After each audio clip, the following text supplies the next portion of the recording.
Thank you, Jesus. Hallelujah. Praise the Lord. Praise the Lord. Hallelujah. தேவனுக்கு மகிமை உண்டாவதாக.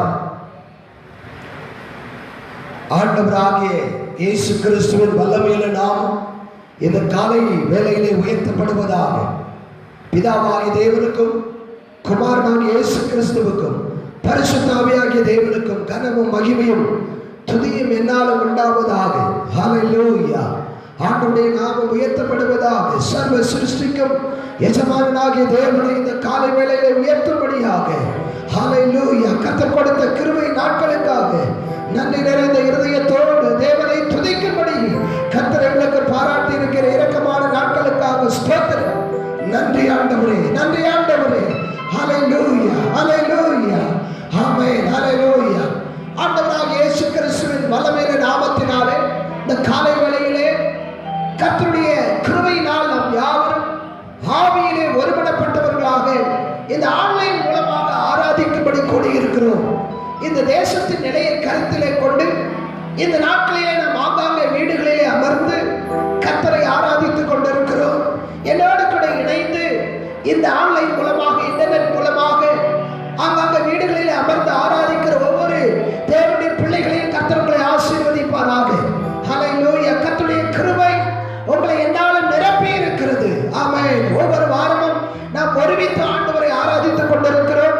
தேவனை இணைந்து ஆராதிக்கிற ஒவ்வொருவரையும் கர்த்தர் தாமே ஆசீர்வதித்துக் கொண்டிருக்கிறார், சுகப்படுத்திக் கொண்டிருக்கிறார், பலப்படுத்திக் கொண்டிருக்கிறார்.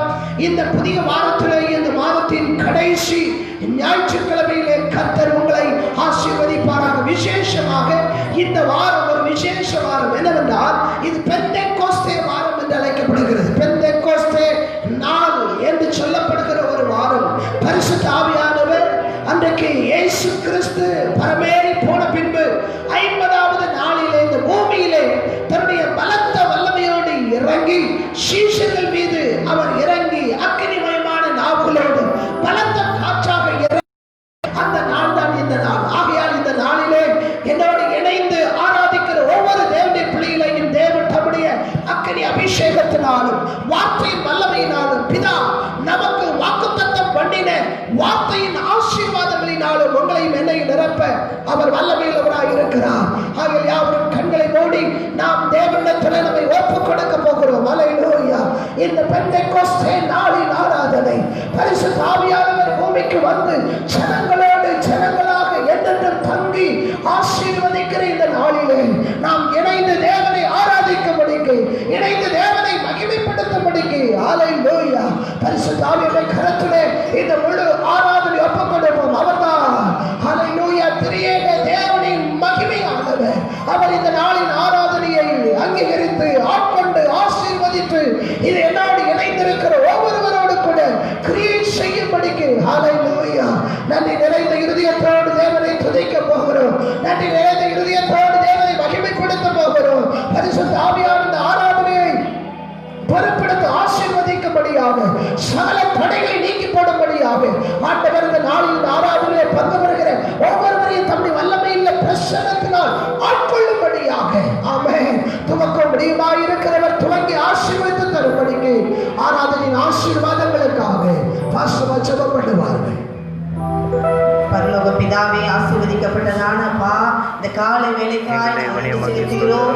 அப்பா இந்த நாளில் வந்து ஆராதனை பகுதி முழுவதுமாய் ஆவியானவர் நீர் ஆளுகையில் எடுக்கும்படியான செபிக்கிறோம். அப்பா இந்த ஆராதனைக்கு விரோதமாய் கிரியை செய்கிற எல்லா வான மண்டல பொல்லாத ஆவிகள், எல்லா துரைதனத்தின் ஆவிகள், எல்லா பிரபஞ்சத்தின் வல்லமையுள்ள லோகாதிபதியின் கிரியைகளை நஸ்ரீனாகிய இயேசுவின் நாமத்தினால் சபிக்கிறையா. தேவ ஆவியானவர் இறங்கி இந்த நாளில் விடுதலையாய் ஆராதிக்கவும் இந்த மன மகிழ்ச்சியான நாளில் ஒவ்வொருவரும் வீடுகளில் இருந்து ஆண்டவரே இந்த செல்போன் வழியாய் ஆண்டவரே அப்பா இந்த ஆராதனையில கலந்து கொள்ளுகிற கர்த்தரின் ஆசீர்வதிக்கும்படியான நான் செபிக்கிறேயா. ஆண்டவரே இந்த நாளை ஒருவரும் அசட்டையா எண்ணாதபடிக்கு, ஆண்டவர் ஒருவரும் அசட்டையா எண்ணாதபடிக்கு ஆண்டவரே இந்த ஆராதிக்க ஆண்டவர் வீடுகளில் இருக்கிற ஒவ்வொரு பிள்ளையும் ஒரு பயத்தோடு நடுக்கத்தோடு கர்த்தரை ஆண்டவரே நடுக்கத்தோடு செய்வீங்கள் என்று சொன்னீரே அப்பா. அப்படிப்பட்ட காரியங்களை ஆண்டவரே சபை மக்கள் ஆண்டவரை அறிந்து கொள்ளும்படியான நான் செபிக்கிறோம்.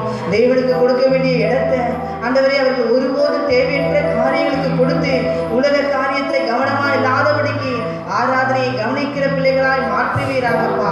எல்லா தடைகளை அப்புறப்படுத்தி இசை வாசிக்கிறவர்கள் மேல காரம் இருக்கும்படியான அவர் செபிக்கிறோம்.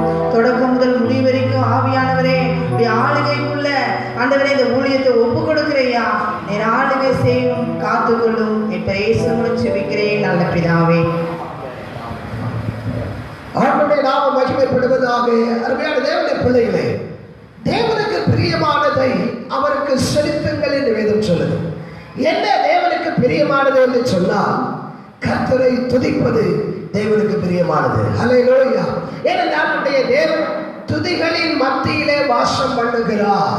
அவர் பணத்தின் மத்தியிலே வாசம் பண்ணவில்லை, அவர் பொருளாதாரத்தின் மத்தியிலே வாசம் பண்ணவில்லை, திரளான செல்வ செழிப்புகளின் மேலே வாசம் பண்ணவில்லை, அல்லது பெரிய அதிகாரம் நிறைந்த மக்கள் மத்தியிலே வாசம் பண்ணவில்லை.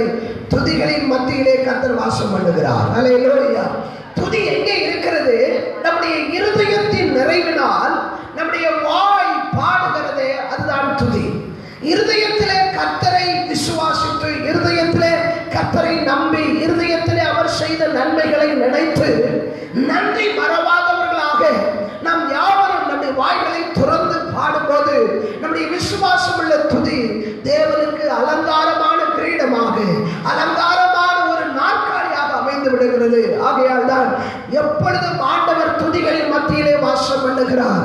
ஆகையால் நாம் யாவரும் இணைந்து துதியின் ஆடை அணிந்து துயரமெல்லாம் மறந்து, இந்த நாட்களிலே அநேக இக்கட்டுகள், போராட்டங்கள், எதிர்காலத்தை குறித்ததான நம்பிக்கையற்ற நிலைகள் எல்லாம் காணப்படுகிறது. ஆனால் அவைகளின் மத்தியிலே நம்முடைய ஆண்டவர் நேற்றும் இன்றும் என்றும் மாறாதவர். நாம் துதியின் ஆடை துயரங்களை எல்லாவற்றையும் அப்புறப்படுத்தி மறந்து அவரை துதித்து மகிமைப்படுத்தும் போது ஹல்லேலூயா, இன்றைக்கும் நாளைக்கும் நாளை மறுநாளைக்கு இந்த உலகத்தின் முடியும் பரியந்தம் நம்முடைய தேவைகளை சந்தித்து குறைகளை நிறைவாக்கி ஆசீர்வதிக்கிற கர்த்தர் நம்மோடு கூட இருக்கிறார். இணைந்து பாடி கர்த்தரை ஆராதிக்க போகிறோம். துதியின் ஆடை அணிந்து துயரமெல்லாம் மறந்து.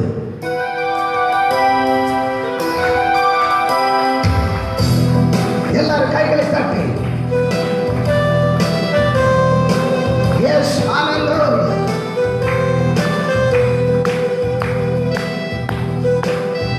நன்றியோடு கூட அவருடைய நாமத்தை மகிமைப்படுத்துவோம். Glory to Jesus.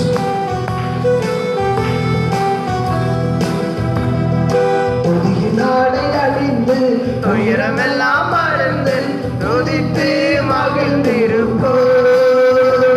நம் தூயவரில் மகிழ்ந்திருப்போம். துதியின் ஆடை அணிந்து துயரமெல்லாம் மறந்து துதித்து மகிழ்ந்திருப்போம். நம் தூயவரில் மகிழ்ந்திருப்போம். இந்த நாள் கர்த்தர் தந்த நாள், இதிலே களி கூறுவோம். இந்த நாள் கர்த்தர் தந்த நாள், இதிலே களி கூறுவோம். புலம்பல் இல்லை, இனி அழுகை இல்லை, இன்று புசித்து கொடுத்து கொண்டாடுவோம். புலம்பல் இல்லை, இனி அழுகை இல்லை, இன்று புசித்து கொடுத்து கொண்டாடுவோம். துதித்து துதித்து மகிழ்ந்திருப்போம். துயரம் அனைத்தும் மறந்திருப்போம். துதித்து துதித்து மகிழ்ந்திருப்போம். துயரம் அனைத்தும் மகிழ்ந்திருப்போம். துதியின் ஆடை அணிந்து துயரமெல்லாம் மறந்து துதித்து மகிழ்ந்திருப்போம். நம் தூயவரில் மகிழ்ந்திருப்போம். கர்த்தருக்குள் மகிழ்ச்சியா இருக்க வேண்டும். அதுதான் நம்முடைய பலன் என்று வேதம் சொல்லுகிறது.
மகிழ்ந்திருப்போம். துயரம் அனைத்தும் மகிழ்ந்திருப்போம். துதியின் ஆடை அணிந்து துயரமெல்லாம் மறந்து துதித்து மகிழ்ந்திருப்போம். தூயவரில் மகிழ்ந்திருப்போம். நன்றி நிறைந்த பாடலோடு இயேசு கிறிஸ்துவுக்கு முன்பாக இருக்கிற தேவ ஜனமே, அவர் வாயிலிருந்து புறப்படுகிற நன்றி பாடலை விரும்புகிறார். அவர் நல்லவர், அவர் நல்லவர், கிருபை உள்ளவர். கர்த்தர் நல்லவர் என்பதை ருசித்து பாருங்கள் என்று வேதம் சொல்கிறது.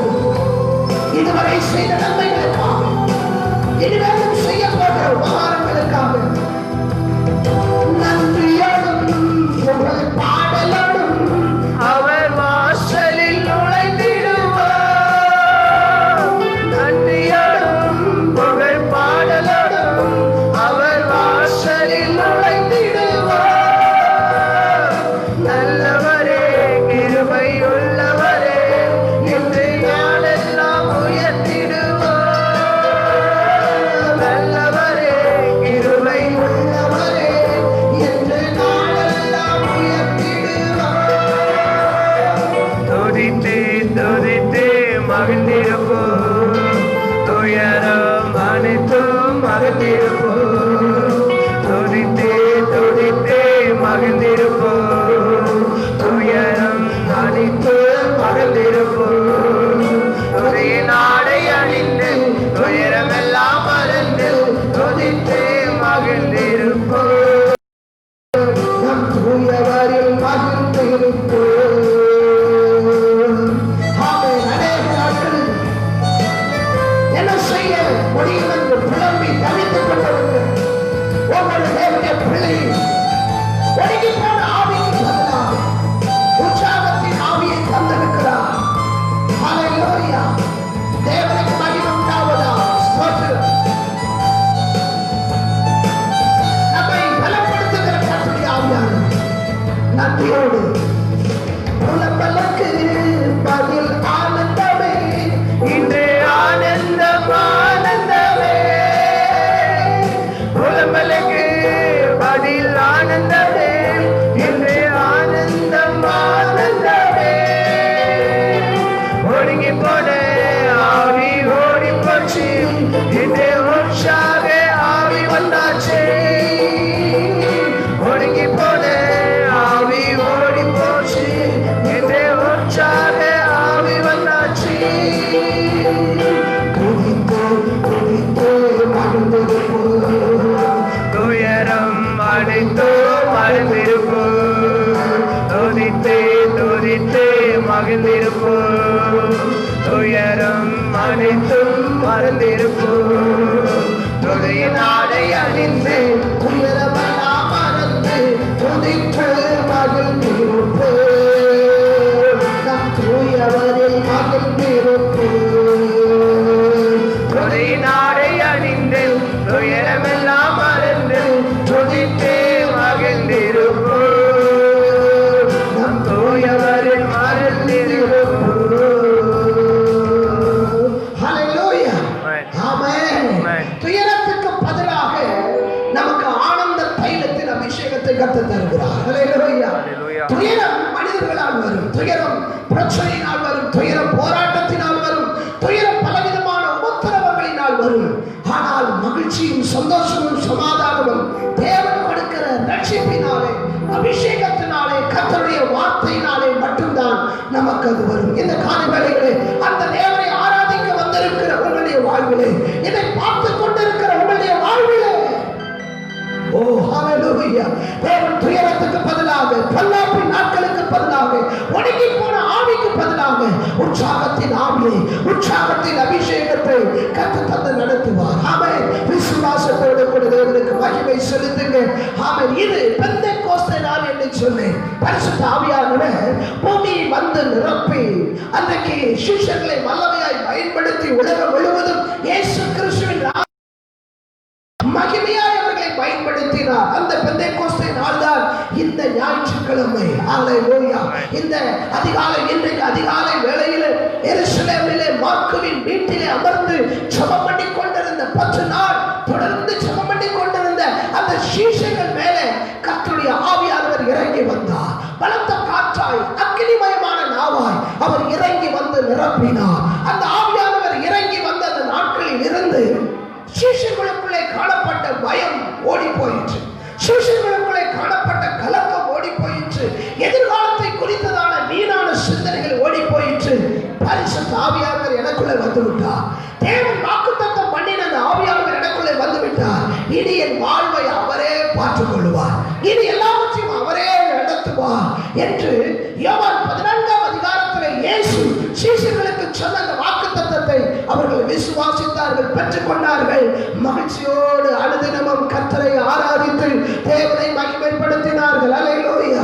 இந்த காலைகளில் அந்த ஆவியானவர் உங்கள் நடுவிலே என் நடுவிலே வல்லமையாய் இறங்கி வந்திருக்கிறார். திரியேக தேவனா பரிசுத்த ஆவியானவர் நம் மத்தியிலே கடந்து வந்திருக்கிறார். ஆவியார் அவரை மகிமைப்படுத்தும்படிக்கு ஊற்று தண்ணீரே, தேவ ஆவியே, ஜீவ நதியே, என்னில் இன்னும் இன்னும் நீர் பொங்கி வர வேண்டும். உம்முடைய வல்லமையை ஊற்ற வேண்டும்.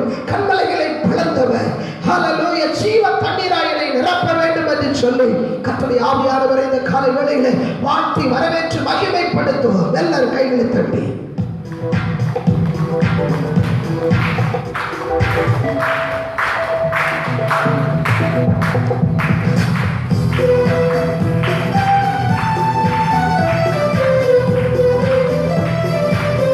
ஊற்று தண்ணீரை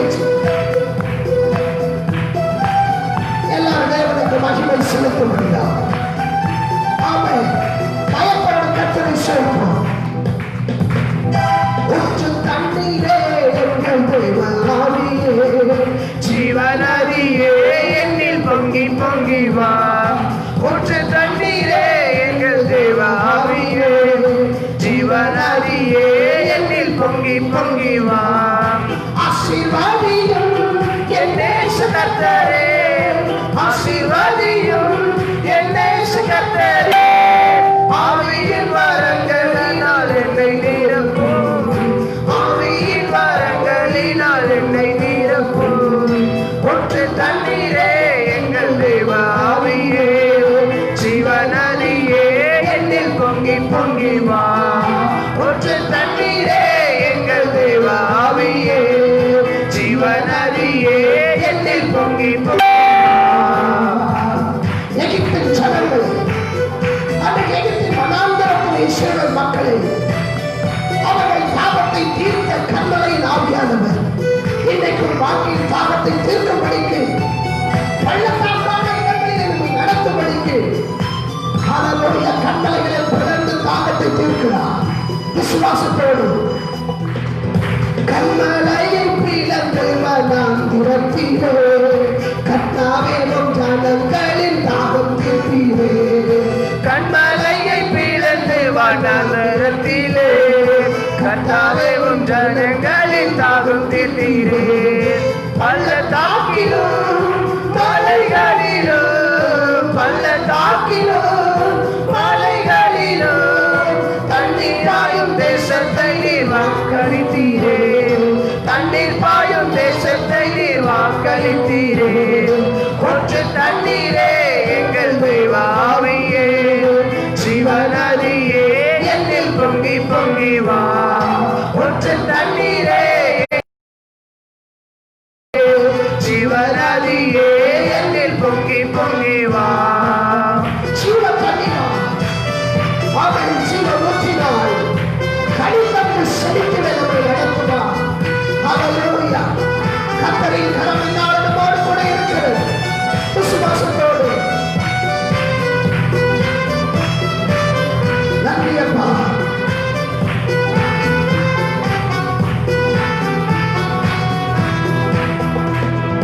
ஜீவ தண்ணீரால் எந்த நல்ல கர்த்தரே, ஜனத்தினால் என்னை நிறைந்திடுவே.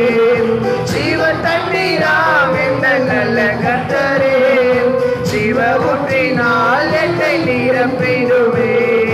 கனி தந்திட நான் செடி தாங்கிட, கனி தந்திட நான் செடி தாங்கிட. கர்த்தரின் கரத்தால் இன்னும் மேலும் ஆற்றிட, கர்த்தரின் கரத்தால் இன்னும் கனம் பெற்றிட. ஊற்று தண்ணீரே எங்கள் தேவ ஆவியே, சிவநதியே என்னில் பொங்கி பொங்கி வா ஊற்று தண்ணீரே எங்கள் தேவ ஆவியே சிவநதியே என்னில் பொங்கி பொங்கி வா பரிசுத்த ஆவியானவர் எங்கே உண்டோ அங்கே விடுதலை உண்டு. ஆமென். பரிசுத்த ஆவியானவர் எங்கே உண்டோ அங்கே ஜெபாவி உண்டு. பரிசுத்த ஆவியானவர் எங்கே உண்டோ அங்கே ரட்சிப்பு ஆத்ம பாரமும் உண்டு. அந்த அபிஷேகம் உண்டை இன்றைக்கு நிரப்பட்டு நன்றியோடு விசுவாசித்து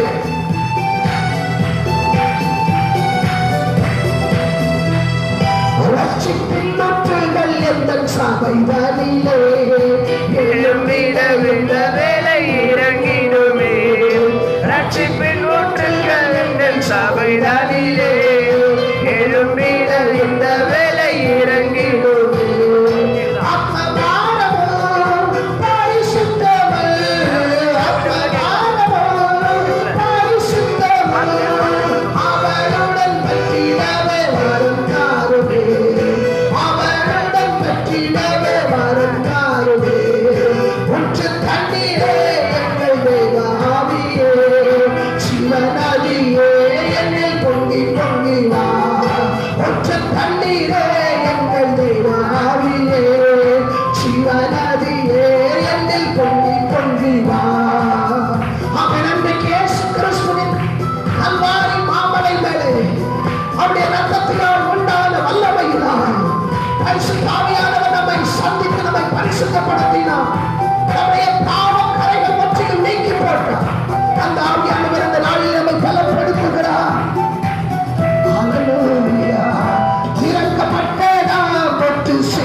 எங்களுக்கு தந்தவரே இந்த காலை வேளையிலே பெந்தைக்கோஸ்தே நாளின் காலை வேளையிலே அன்றைக்கு ஆயிரங்கள் 10,000கள் நம்முடைய அக்கினி வல்லமையை பெற்றுக் கொண்டது அக்கினி வல்லமை ரட்சிப்பை பெற்றுக் கொண்டது அன்றைக்கு 3,000 பேர் உம்மால் தொடப்பட்டு ஜனங்கள் உம்மால் ஆசீர்வதிக்கப்பட்டார்கள் இந்த காலை வேளையிலே இந்த பெந்தைக்கோஸ்தே பண்டிகை நாளின் காலை வேளையிலே ஹல்லேலூயா ஹல்லேலூயா உம்மை ஆவியோடு உண்மையோடு ஆராதித்துக் கொண்டிருக்கிற ஒவ்வொரு தேவனுடைய பிள்ளைகளையும் ஓடிய நல்ல கரம் நீட்டி தொட்டு ஆசீர்வதிப்பீராக ஹல்லேலூயா சிலுவையின் நாதனுடைய அபிஷேகத்தினால் ஒவ்வொரு தேவ பிள்ளைகளும் தொடப்படுவார்களாக இணைந்தவை ஆராதிக்கிற ஒவ்வொருவருக்குள்ளையும் கர்த்தருடைய மகத்தான வல்லமை வெளிப்படும்படிக்கு ஓ ஹல்லேலூயா நன்றியோடு உம்மை துதிக்கிறோம் உம்மை மகிமைப்படுத்துகிறோம் எல்லாரும் வாய்களை திறந்து சத்தம் உயர்த்தி ஆகாமே வீடுகளில் அமர்ந்து ஆராதித்துக் கொண்டிருக்கிற கர்த்தருடைய பிள்ளைகளே பரிசுத்த ஆவியானவர் நடுவில் இருக்கிறார் அவன் அன்றைக்கு வந்து இறங்கினவர் இன்றும் பரலோகத்திற்கு எடுபடவில்லை ஒவ்வொரு நாளும் நம்மை நிரப்பி பயன்படுத்திக் கொண்டிருக்கிறார்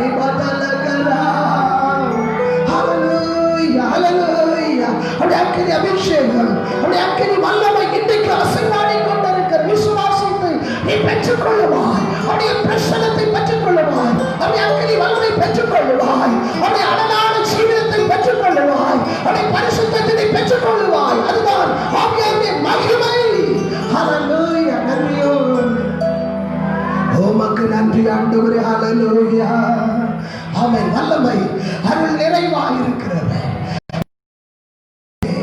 அந்தைகளை நிரப்பிட ஆண்டவரே ஹல்லேலூயா தேவாவியே எங்கள் தாகம் தீர்க்கிறவரே இந்த உலகத்தின் தாகம் எங்களை வெறுமையாக்குகிறது. உலகத்தின் தாகம் தீரவில்லை. ஹல்லேலூயா. ஒவ்வொரு மனிதனும் பாவத்தால் மறந்து போயிருக்கிறார். ஆனால் உம்முடைய கிருபையின் அபிஷேகம் எங்கள் மீது கடந்து வரும்போது எங்கள் வாழ்க்கையில் எல்லா பாவங்களும் தீர்ந்து எங்கள் வாழ்க்கையில் எல்லா காரியங்களும் மாறி ஆண்டவரே மகத்துவமான கிரியைகள் நடைபெறும் எங்களை ஒப்பு கொடுக்கிறோம். ஹல்லேலூயா, ஹல்லேலூயா. தேவனே இயேசு ராஜா உமக்கு ஸ்தோத்திரம். ஹல்லேலூயா. உம்மை நன்றியோடு துதிக்கிறோம். ஹல்லேலூயா. ஆமென். ஹல்லேலூயா. வல்லமை அருள்கிறீரே. வாரும் பின்மாரியை பொழிந்திடும் தேவ ஆவியே எங்கள் தாகம் தீரும். ஆமென். உம்முடைய அபிஷேகம் எங்களை நிரப்பட்டும் என்று சொல்லி ஹல்லேலூயா. எல்லா கைகளை தட்டி வல்லமை அருள்கிறீரே.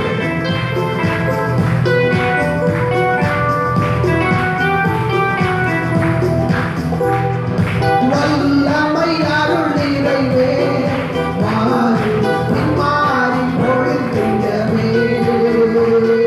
வல்லமை அருள் நிறைவே வாரும் பின்மாரி பொழிந்திடவே. தேவ ஆவியே தாகம் தீரவே. தேவ ஆவியே தாகம் தீரவே. வல்லமையால் இன்று எம்மை நிரப்பிடுவே. வல்லமையால் இன்று எம்மை நிரப்பிடுவே. வல்லமை அருள் நிறைவே வாரும் பின்னாரி பொழிந்திடுவே. புதிய அபிஷேகம் ஒவ்வொரு நாடும் ஆவியானவரிடத்திலிருந்து நமக்கு இறங்கி வருகிறது. ஆவியானவரை பெற்றுக்கொண்ட ஒவ்வொரு தேவனுடைய பிள்ளைகளும் ஆவியிலே அனலாய் ஆராதியுங்கள். பெற்றுக்கொள்ளாத தேவனுடைய பிள்ளைகள் விசுவாசம் தாகத்தோடு கேட்பீர்களானால் இந்த பெந்தைக்கோஸ்தே நாள்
சத்துருவை ஜெயித்திடவே சத்துவம் அளித்திடுவே வல்லமை அருள் நிறைவே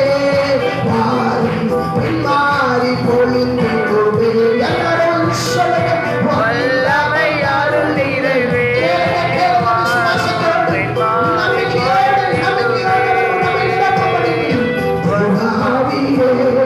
தாகம் தீருவே வல்லமை நிரப்பிடுவே தேவாவியே தாகம் தீருவே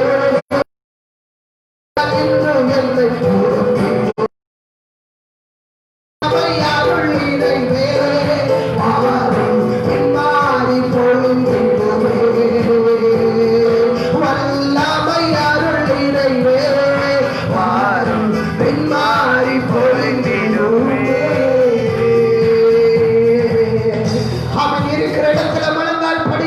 அன்றைக்கு 120 பேர் மேல் தரையிலே அமர்ந்து 10 நாள் இடைவிடாமல் அந்த அபிஷேகத்தை பெற்றுக் கொள்ளபடியாக அந்த ஆவியானவரை பெற்றுக் கொள்ளபடியாக தேவனின் வாக்குத்தத்தமாகி யோவேல் 2:28 பெற்றுக் கொள்ளபடியாக காத்திருந்து பெற்றுக் கொண்டார்கள். இன்றைக்கு அவருடைய சமூகத்தில் வந்திருக்கிற உண்மை அந்த பரிசுத்த ஆவியானவர் நிரப்ப ஆயத்தமாக இருக்கிறார். மாம்சமான யாவர் மேல் என் ஆவியை ஊற்றுவேன் என்று சொல்லுவேன். இந்த பெந்தெக்கோஸ்தே நாள் 2000 ஆண்டுகளுக்கு முன்பாக அந்த எருசலேம் பட்டணத்திலே இறங்கின வல்லமையின் ஆவியானவர் இன்றைக்கு ஒரு தனிப்பட்ட வாழ்க்கையிலே ஒரு குடும்பத்திலே கூடி செபிக்கிற ஒரு வீட்டிற்குள்ளே கூடி ஆராதிக்கிற உடைய நகரத்திற்குள்ளே அவர் இறங்கி அக்கினியாய் அசைவாடற்று அந்த அபிஷேகம் உங்களை பாவம் நீங்க சுத்திகரிக்கும் கரைதறியற்றவர்களாய் உங்களை மாற்றும் அந்த அபிஷேகத்தினால் அந்த அபிஷேகத்தை காலைகளிலே அவரை ஆராதிக்கிற ஒவ்வொருவரையும் தொடும்படியாக நன்றி நிறைந்த இருதயத்தோடு உள்ளான மனிதனிலே தேவனை விசுவாசித்து ஆவியான அபிஷேகம் என் மீது கடந்து வருகிறது என்ற நம்பிக்கையோடு கூட நன்றியோடு நன்றிய பாவை மகிமைப்படுத்துங்கள் உம்மை மகிமைப்படுத்துங்கள் நீர் வருவரே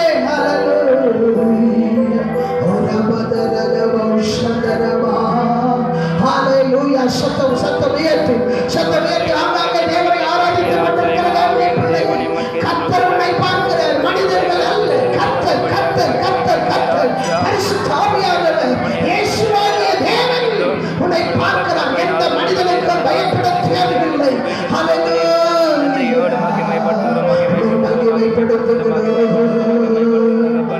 ஜலத்தின் மேல் அசைவாடிய தூய தேவாவியே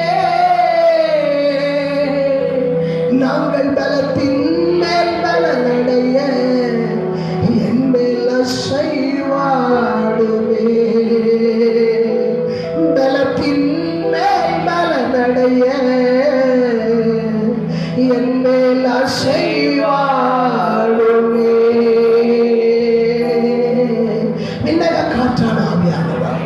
அன்னைக்கு ஜலத்தின் மேல் அசைவாடின போது இருள் மாறினது, வெளிச்சம் உண்டாயிற்று.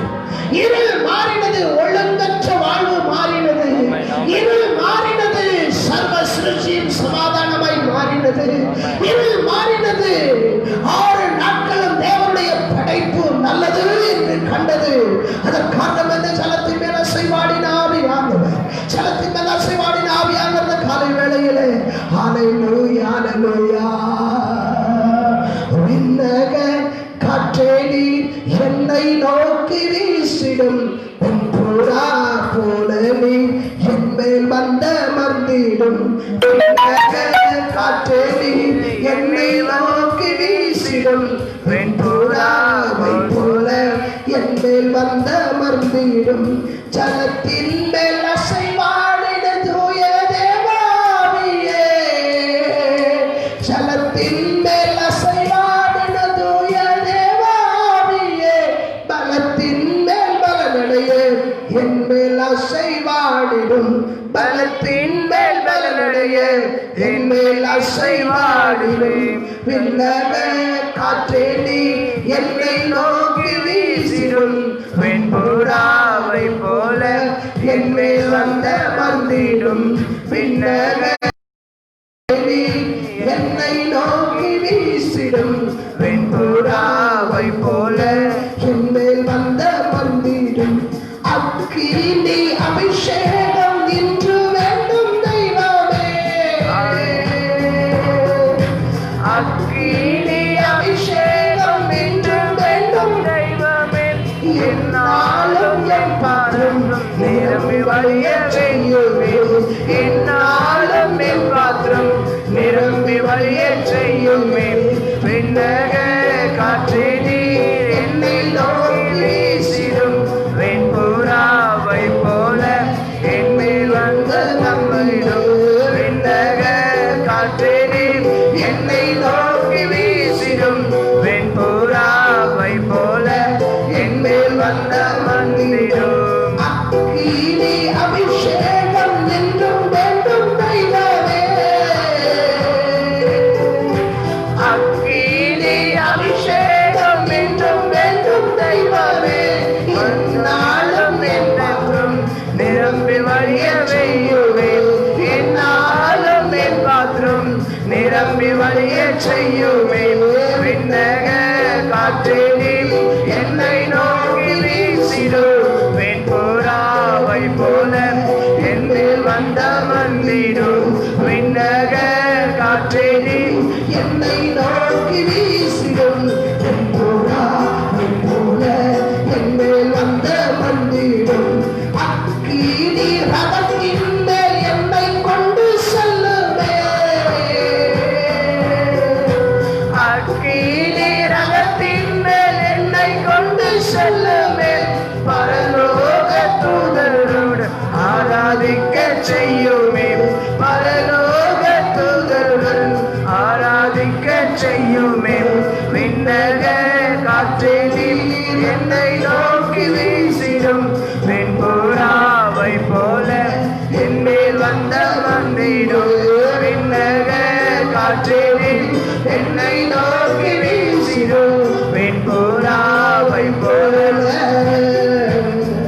என் மேல் வந்திடும் எல்லாரும் எழுந்து நின்று தேவ சமூகத்திலே ஆங்காங்க வீடுகளில் அமர்ந்து கர்த்தரை ஆராதித்துக் கொண்டிருக்கிற கர்த்தருடைய பிள்ளைகளே தேவ ஜனமே ஹல்லேலூயா அந்த விண்ணக காற்று இந்த கடைசி காலத்திலே எழுப்புதலை கொண்டு வர போகிறேன் பரிசுத்தப்படுத்த போகிறேன் பாவத்தை சுத்தரிக்க போகிறேன் ஹல்லேலூயா சத்துருவின் வல்லமைகளை இந்த உலகத்தை விட்டு அழித்து போட போகிறேன் அந்த விண்ணக காற்று அந்த கீழ் காற்று அந்த தென்றல் காற்று மீது வீசுவதற்கு குடும்பத்தின் மீது வீசுவதற்கு வாழ்க்கையின் மீது வீசுவதற்கு ஒப்புக்கொடுப்பாயானால் அந்த காற்று உன்னை சுத்திகரித்து விடும் அந்த காற்று உன்னை பரிசுத்தமாக்கி விடும் அந்த விண்ணக காற்று பரிசுத்த ஆவியின் மேல்விட்டறையிலே இறங்கினது வல்லமையின் காற்று ஹல்லேலூயா தூசிகளை குப்பைகளை சுத்திகரித்து புடமிடப்பட்ட பாத்திரமாய் உன்னையும் என்னையும் தேவனுக்கு வந்த ஜீவபலியாய் மாற்றிவிடும் இந்த காலை வேளையிலே ஒப்பு கொடுத்து ஆமென் விண்ணக காற்று பரிசுத்த ஆவியானே காற்று மேல்விட்டறையிலே இறங்கின காற்று என் மீது இந்த பெந்தெக்கோஸ்து நாளிலே இறங்கி வாழும் உம்மை உறுதியாய் பற்றிக் கொள்ள உம்மோடு நடக்க உமக்காக வாழ பிதாவின் சித்தம் செய்ய இயேசுவின் ராஜ்யத்தை கட்ட என்னை நிரப்பும் என்று சொல்லி ஹல்லேலூயா ஹல்லேலூயா நன்றி நிறைந்த இதயத்தோடு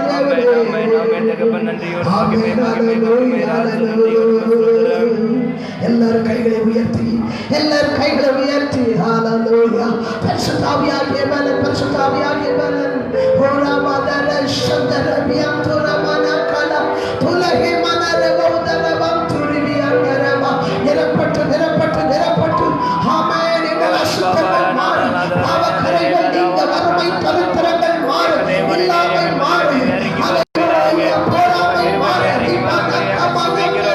இந்த பெந்தெக்கோஸ்து நாளிலே நிரப்பட்டு ஆவியானவரே எங்களை நிரப்பட்டு தேவன் வாக்கு பண்ணி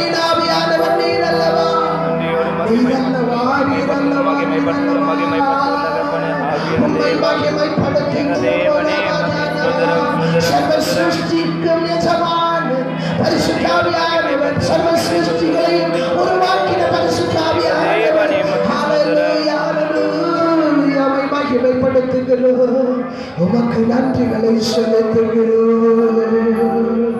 பனி போல பெய்யும் பரிசுத்தரே, மழையாக பொழியும் ஆவியே, பனி போல பெய்யும் பரிசுத்தரே, மழையாக பொழியும் ஆவியே, ஆவியே, ஆவியே, மழையாக பொழியும் ஆவியே, சொல்லுங்க ஆவியே, ஆவியே, மழையாக பொழியும் ஆவியே, பனி போல பெய்யும் பரிசுத்தரே, மழையாக பொழியும் ஆவியே, பனி போல பெய்யும்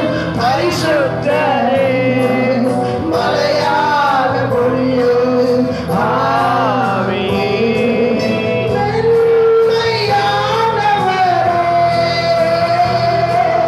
மேக ஸ்தம்பமே, மென்மையானவரே, மேக ஸ்தம்பமே, ஊற்றும் தண்ணீர் ஜீவநதி, ஊற்றும் தண்ணீர் ஜீவநதி, ஆனந்த தைலமே, சத்தமேற்று ஆனந்த தைலமே, பனி போல பெய்யும் பரிசுத்தரே, மழையாக பொழியும் ஆவியே, பனி போல பெய்யும் பரிசுத்தரே, மழையாக பெய்யும் ஆவியே, யுத்தங்கள் செய்பவரே, யோர்தானை பிளந்தவரே, எனக்காய் யுத்தங்கள் செய்பவரே, யோர்தானை பிளந்தவரே, பெருமழையாய் பிரவேசித்த, பெருமழையாய் பிரவேசித்த உள்ளங்கை மேகமே, எங்கள் உள்ளங்கை மேகமே, பனி போல பெய்யும் பரிசுத்தரே, மழையாக பொழியும் ஆவியே, சொல்லுங்க பனி போல பெய்யும் பரிசுத்தரே, மழையாக பொழியும் இறங்கி வாருங்கள் மத்தியிலே, ஹல்லேலூயா, பனி போல பெய்யும் பரிசுத்தரே, மழையாக பொழியும் ஆவியே, வறண்ட நிலங்களிலே வயல்களை அமைப்பவரே, வறண்ட நிலங்களிலே வயல்களை அமைப்பவரே, கனிதரும் மரமாய்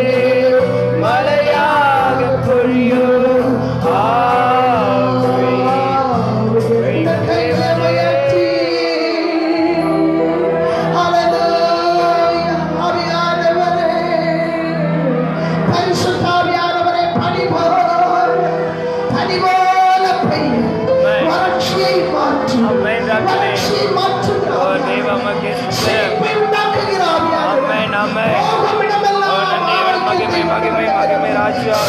எங்கள் ஆவியான தேவனே உமக்கு ஸ்தோத்திரம். ஹalleluya. பாதைகளை சபை பண்ணுகிற ஆவியானவர். ஆமென். விரோதமாய் வருகிற சத்துருக்களுக்கு எதிராக கொடியேற்றுகிற ஆவியானவர். இறங்கி வரும்படியாக ஜெபிக்கிறோம். கட்டுகளை அறுக்கிற ஆமென் ராஜனே. நன்றியோடு கஸ்தனாயின் ஆவியானவர். நிவாரணா. ஓ நிர்மலையாய் மழை மழை மழை மழை செழிப்பை உண்டாக்கும். ஆமென். மழை செழிப்பை உண்டாக்கும். ஆமென். மழையைப் போல எங்களை நிரப்புவீரானா? எங்கள் குடும்பத்தை நிரப்புவீரானா? எங்கள் சபை நிரப்புவீரானா? ஆமென், செழிப்பு, ஆமென், ஆமென். செழிப்பு, ஆவிக்குரிய செழிப்பு, ஆவிக்குரிய வறட்சி மாறும் ஆண்டவரே. ஆமென், ராஜா. ஆவிக்குரிய மாறும்படியாக வறட்சி ராஜா. மாறும். நீர் ஆமென், மழையாய் ஆமென், பொழிந்தால் ஆமென். மட்டுமே தேவனுடைய ஆவிக்குரிய வறட்சி மாறும். ஓ தேவ உமக்கு ஸ்தோத்திரம். ஹalleluya. உம்மை வாஞ்சிக்கிறோம். ஆமென். உம்மை வாஞ்சிக்கிறோம். உம்மை தாகித்து கேட்கிறோம். உம் மீது தாகமாய் கேட்கிறோம். ஆமென் ராஜனே. நன்றியோடு மகிமைப்படுத்துகிறவரே. என்னை ஆனந்த தைலத்தால் அபிஷேகம் செய்திடும் ஆவியானவரே. வாஞ்சையாய் என்னை ஆனந்த தைலத்தால் அபிஷேகம் செய்திடும் ஆவியானவரே.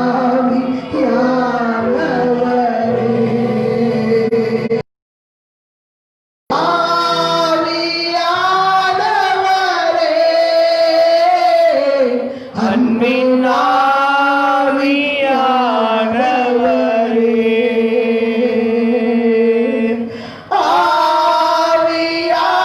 ஆவியானவரே,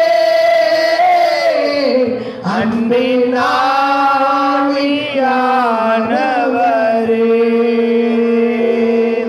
என்னை ஆனந்த தைலத்தால் அபிஷேகம் செய்தேன் ஆவியானவரே.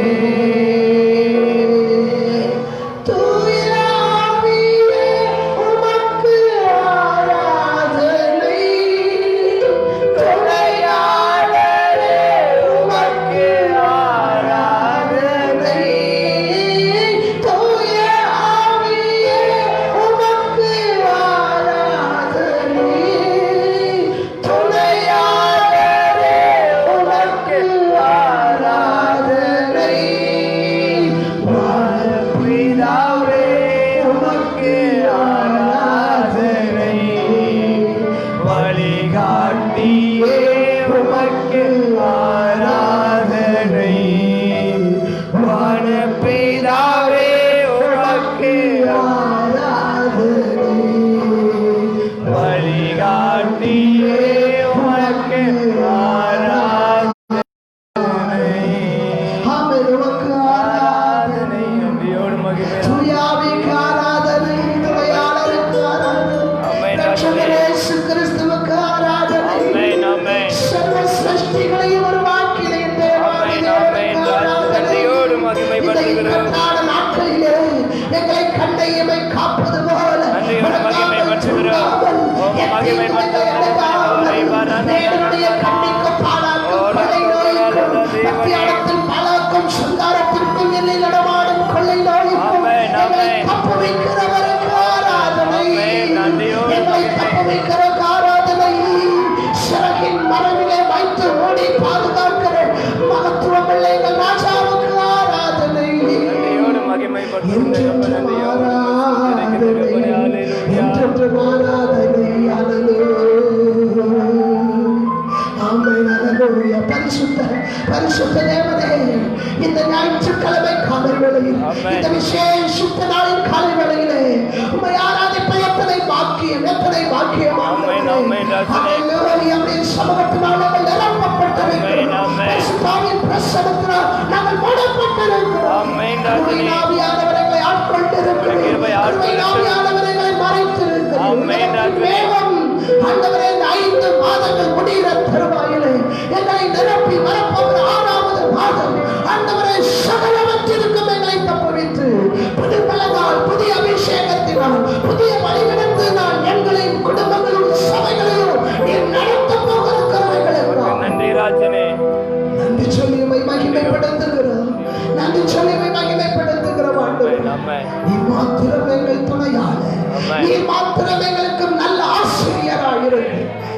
நடத்த வேண்டும் என்று சொல்லி இந்த காலை வேளையிலே எங்களை அர்ப்பணிக்கிறோம் ஆண்டவரே.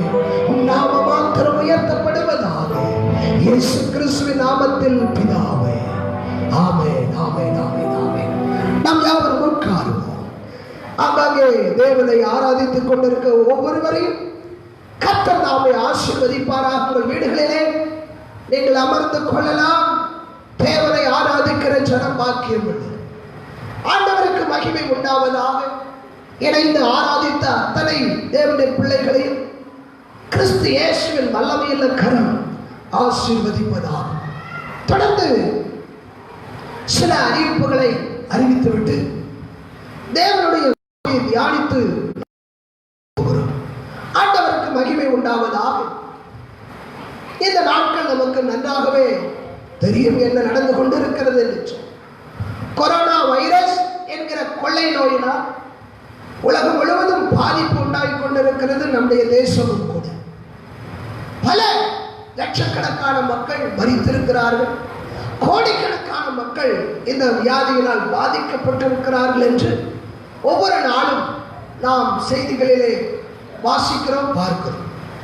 இந்த கொரோனா வியாதி நிமித்தமாக சபைகள் மூடப்பட்டிருக்கிறது, வழிபாட்டு ஸ்தலங்கள் மூடப்பட்டிருக்கிறது, ஜனங்கள் கூடுவதற்கு அனுமதி மறுக்கப்பட்டிருக்கிறது.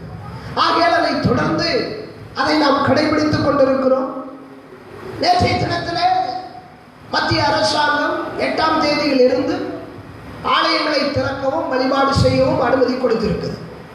8ஆம் தேதியில் இருந்து ஆலயங்களை திறக்கலாம், வழிபாட்டு தலங்களிலே வழிபாடு செய்யலாம் என்று மத்திய அரசாங்கம் ஒரு ஆணையை பிறப்பித்திருக்கிறது. ஆகையால் இந்த வாரம் இன்னும் ஒரு வாரம் சபையிலே வந்து ஆராதிக்க முடியாது. ஏனென்றால் அடுத்த வாரம் 7ஆம் தேதி வருகிறது. 7ஆம் தேதி ஞாயிற்றுக்கிழமை. ஆகையால் இதை போலவே நாம் ஆன்லைனில் தான் ஆராதிச்சு ஆகணும். சட்டத்தை மதிக்க வேண்டும். 8ஆம் தேதியிலிருந்து அதற்கு பின்பு ஊரடங்கு விலக்கிக் கொள்ளப்படும் என்று சொல்லியிருக்கிறார்கள். கர்த்தரே அறிவார். தேவன் என்ன செய்வாரோ அது நடக்கும் சொல்லியிருக்கிறாங்க, அவ்வளவுதான். ஆனாலும் இந்த நாட்களிலே தேவனை ஆராதிப்பதற்கு நீங்களும் நானும் விட்டுவிடவில்லை என்று நினைக்கிறேன். ஆமென், ஹல்லேலூயா. ஆண்டவருக்கு ஸ்தோத்திரம். ஆங்காங்கே வீடுகளிலே உட்கார்ந்து அம்மா ஆராதிக்கிறீர்கள். என்னிடத்தில் சில பேர் கேட்டார்கள், எப்படி ஆராதனை செய்கிறீர்கள் என்று. நான் வழக்கம் போல ஆராதனை செய்கிறோம். வழக்கம் போல ஞாயிற்றுக்கிழமை ஆராதிக்கிறோம். நாங்கள் உயிருள்ள, அதாவது லைவா ஆராதிக்கிறோம். ஏன் நீங்க பதிவு செய்து போடக்கூடாதா, ரெக்கார்ட் பண்ணி போடக்கூடாதா அப்படிங்கிற ரெக்கார்டிங்லாம் எங்களுக்கு பிடிக்காது. ரெக்கார்டிங்லாம் கிடையாது. ஞாயிற்றுக்கிழமை எப்படி அப்படிதான் ஆராதிப்போம். ரெக்கார்டிங் என்னைக்கோ எடுத்து அப்புறம் அதை அடுத்த நாள் போட்டு நீங்கள் எப்போ வேணால் ஆராதிக்கலாம், எப்போ வேணால் பார்த்துக்குங்க, எப்போ வேணால் ஆராதிச்சுக்கோங்க. அந்த ஒழுங்கே வேண்டாம். ஞாயிற்றுக்கிழமைனா காலையில் கர்த்தரை ஆராதிக்கணும். ஆமென், ஆமாம். அது சட்டம். நீங்கள் எப்போ வேணால் யூடியூப்பில் பார்த்துக்கலாம், எப்போ வேணால் எதில் வேணால் பார்த்து ஆராதிங்க. அந்த சாப்பிட்டு நமக்கு வேண்டாம். சாகர வர ஞாயிற்றுக்கிழமை காலை வேளைகளில் ஆராதிப்போம். ஆமென். இதை விட பொல்லாத நாட்கள் வந்தாலும் இதுவே நடக்கும். ஆண்டவருக்கு ஸ்தோத்திரம். ஆகையால் அதுதான் நல்லது. நாம் கற்றுக்கொண்டது அதுதான், கற்றுக்கொண்டதும் படித்ததும் அதுதான். கர்த்தருக்கு சித்தமானால் அடுத்த வாரமும் இதே போல் இந்த ஆராதனை இருக்கும். கொஞ்சம் கொஞ்சமா இன்க்ரீஸ் ஆகுது. கர்த்தருக்கு ஸ்தோத்திரம். ஜாக்கிரதையா இருங்கள். ஆண்டவருடைய நாம மகிமைப்படுவதாக. தொடர்ந்து அடுத்த வாரம் இந்த ஆராதனையில அங்கங்கே உட்கார்ந்து ஆராதிக்கிற தேவனுடைய பிள்ளைகளுக்கும் இதுவே அறிவிப்பாக இருக்கிறது. தொடர்ந்து இந்த வாரம் நடக்கக்கூடிய ஆராதனை, இந்த வாரம் நடக்கக்கூடிய சபையின் ஊழியங்களை அறிவிக்க விரும்புகிறேன். கர்த்தருக்கு சித்தமானால், கர்த்தருடைய வருகை தாமதிக்குமானால் நாம் யாவரும் இணைந்து செபித்து இந்த ஆராதனையை பங்கு வருவோம். கர்த்தர் தாமே நம்மை ஆசீர்வதிப்பாராக. ஆண்டவருக்கு ஸ்தோத்திரம். நாளைக்கு 6வது மாசத்தின் 1வது நாள். ஆகையால் இந்த இடத்துல காலை 5 மணிக்கு நமக்கு வாக்குத்தத்த ஆராதனை நடைபெறும். 6வது மாதத்தின் வாக்குத்தத்த ஆராதனை இந்த இடத்துல காலை 5 மணிக்கு நடைபெறும். சபையார் யாவரும் இதில் கலந்து கொள்ளலாம். அரசாங்கம் சொன்னபடி தனி மனித இடைவெளியை பின்பற்றி இந்த வாக்குத்தத்த ஆராதனை நடைபெறும். ஆகையால் நீங்கள் யாவரும் வாக்குத்தத்த ஆராதனை கலந்து கொள்ளுங்கள். நாளை பெண்களுக்கான சங்கிலி ஜெபம், பெண்களுக்கான சங்கிலி ஜெபம் நாளையிலிருந்து ஆரம்பிக்க வேண்டும். விதிவிலக்கே கிடையாது. ஒவ்வொருத்தர் வந்து ஜெபம் பண்ணுறாங்க. இதில் என்ன தனி மனித இடைவெளியை வேணுமா இல்லை வேண்டாம். ஒவ்வொருத்தரும் ஒவ்வொரு மணி நேரம் வந்து ஜெபம் பண்ணுறாங்க. இதுக்கு சட்டம்லாம் நம்மளை ஒன்றும் செய்ய முடியாது. ஆகையால் கண்டிப்பாக நாளையிலிருந்து 6வது மாதத்திலிருந்து அதாவது பெண்களுக்கான சங்கிலி ஜெபம் நடைபெறும். ஆகையால் சங்கிலி ஜெபத்திலே நாங்கள் இணைத்து ஜெபிக்கிற தேவனுடைய பிள்ளைகள் சங்கிலி ஜெபத்திலே இணைந்து ஜெபிக்கும்படி உங்கள் அன்பாய் சபையின் சார்பாக கேட்டுக்கொள்கிறேன். செவ்வாய்க்கிழமை வழக்கம் போல பெண்கள் கூட்டம் நடைபெறுகிறது. பெண்கள் கூட்டம் நடைபெறலாம். கவனிங்கள், சபையிலே நடைபெறுகிறது பெண்கள் கூட்டம்.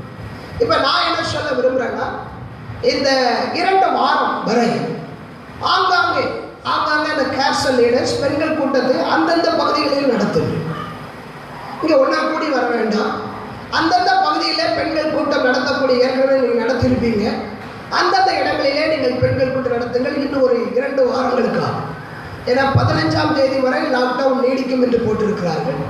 ஆகையால் இந்த 2 வாரமும், இந்த வாரமும் அடுத்த வாரமும் அந்தந்த இடங்களிலே பெண்கள் கூட்டத்தை நடத்தும்படி உங்களை பட்சமாய் கேட்டுக்கொள்கிறேன். புதன்கிழமை தலைவர்களுக்கான கூடுதல் நடைபெறும். வியாழக்கிழமை ஆங்காங்கே வழக்கம் போல நடைபெறுகிற கேர்சல் நடைபெறும். கேர்சலில் கலந்து கொள்ளுங்கள். வெள்ளிக்கிழமை சபையின் உபவாச ஜெபம் நடைபெறும். வெள்ளிக்கிழமை இரவு ஜெபம் நடைபெறும். வெள்ளிக்கிழமை மாலை நமக்கு இரவு ஜெபம் நடைபெறும். இரவு ஜெபத்தில் கலந்து கொள்ளுங்கள். சனிக்கிழமை சபையில் காத்திருப்பு ஜெபம் நடைபெறும். காத்திருப்பு ஜெபத்தில் கலந்து கொள்ளுங்கள். ஞாயிற்றுக்கிழமையின் ஆராதனைக்காக நம்மை ஆயத்தப்படுத்தவும் ஆசீர்வதிக்கப்படவும் தேவன் நமக்கு உதவி செய்வாராக. அல்லேலூயா. ஆண்டவருடைய நாமம் மகிமைப்படுவதாக. தொடர்ந்து கர்த்தர் உங்களை ஆசீர்வதிப்பாராக. நிறைய பேர் என்கிட்ட கேட்டாங்க, ஞாயிற்றுக்கிழமையில நாங்கள் சர்ச்சைக்கு வரலையே, நாங்கள் காணிக்கை எப்படி போடுறதுன்னு கேட்டாங்க. அப்போ நான் சொன்னேன், காணிக்கை போடாது உங்க விருப்பம். சபைக்கு வராதனால காணிக்கை போட முடியல. ஆகையால் காணிக்கை கொடுக்க விரும்புகிறவர்கள் உங்கள் கேர்சல் லீடர்ஸில் கொடுக்கலாம், விருப்பம் உள்ளவர். ஏன்னா எதுவும் கட்டாயம் அல்ல, எதுவும் கட்டாயம் அல்ல. உங்கள் கேர்சல் லீடர்ஸ் இடத்துல நீங்கள் சபையின் காணிக்கை படைக்கலாம். அவர்கள் அதை பத்திரமாக எங்களிடத்திலே கொடுத்து விடுவார். அல்லது ஒருவேளை இன்னைக்கு கூகுள் பே என்று ஒரு ஆப்ஷன் இருக்குது. அது பெண்களுக்கு தெரிந்திருக்கிற வாய்ப்பு இல்லை. செல்போன் பெருசாக வச்சுருக்காங்களே அவங்களுக்கு தெரியும். இந்த சின்ன ஃபோன்லாம் அது வராது. அதன் மூலமாக ஒரு சிலர்களுக்கு காணிக்கைகளை அனுப்பி கொண்டிருக்கிறார். காணிக்கைகளை, சபையின் காணிக்கைகளை, தசம பாகங்களை எனக்கு ஒரு சில பேர் கூகுள் பேயின் மூலமாக அனுப்பி கொண்டிருக்கிறார்கள். அவர்களுக்காக தேவனுக்கு ஸ்தோத்திரம்.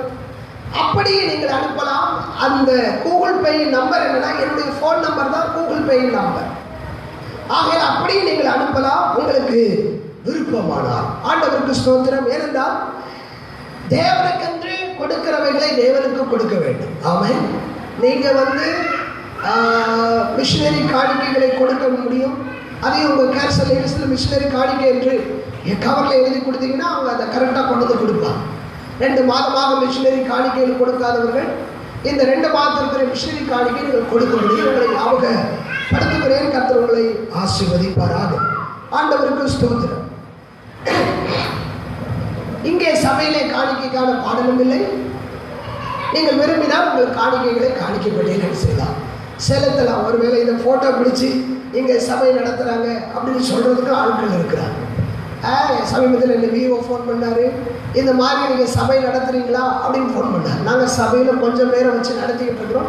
தனி மனித இடைவெளியை பயன்படுத்தி என்ன செய்கிறோம், நடத்துகிறோம் அப்படின்னு சொல்லி பாஸ்டர் ஜாக்கிரதையாக செய்யுங்க அப்படின்னு சொல்லியிருக்கிறேன். கர்த்தருக்கு ஸ்தோத்திரம். ஆகையால் அரசாங்க சட்டத்தை நாம் மதிப்போம். தேவன் நமக்கு உதவி செய்வாராக. நம்மளால் கூட தேவனுடைய வார்த்தையை கொஞ்ச நேரம் தியானிக்க போகிறோம். கண்களை மூடி செபிக்க போகிறோம். அதற்கு முன்பாக பிறந்த நாட்கள், திருமண நாட்கள் இந்த வாரத்தில் இருக்கிற தேவனுடைய பிள்ளைகள், ஆங்காங்கே இந்த செல்போன் வாயிலாக பார்த்து கொண்டிருக்கிற தேவனுடைய பிள்ளைகளுக்கு உங்களோட இணைந்து ஆவியில் இணைந்து செபிக்கும்படியாக உங்களுடைய பிறந்த நாட்கள் இந்த வாரத்தில் இருக்குமானால், திருமண நாட்கள் இருக்குமானால் இருக்கிற இடத்துல நீங்கள் கைகளை உயர்த்தி அமர்ந்திருங்கள். உங்களுக்காக நாங்கள் ஜெபிக்க ஆயத்தமாக இருக்கிறோம். அதோடு இணைந்து கர்த்தருடைய வார்த்தைக்காக நாம் ஜெபிக்க போகிறோம். பிறந்த நாட்களுக்காக ஜெபிக்க போகிறோம். எல்லாரும் வலது கரத்தை உயர்த்தி பரலோக பிதாவே இயேசு கிறிஸ்துவின் பரிசுத்த நாமத்தில் இந்த ஞாயிற்றுக்கிழமை ஆராதனைக்காக நன்றி. இந்த ஆராதனை நாளிலே இன்னைக்கு நாங்கள் இந்த வாரத்திலே பிறந்த நாளை காணப்போகிறேன். ஒவ்வொரு தேவனுடைய பிள்ளைகளுக்காக உம்மை ஸ்தோத்திரித்து ஜெபிக்கிறோம்.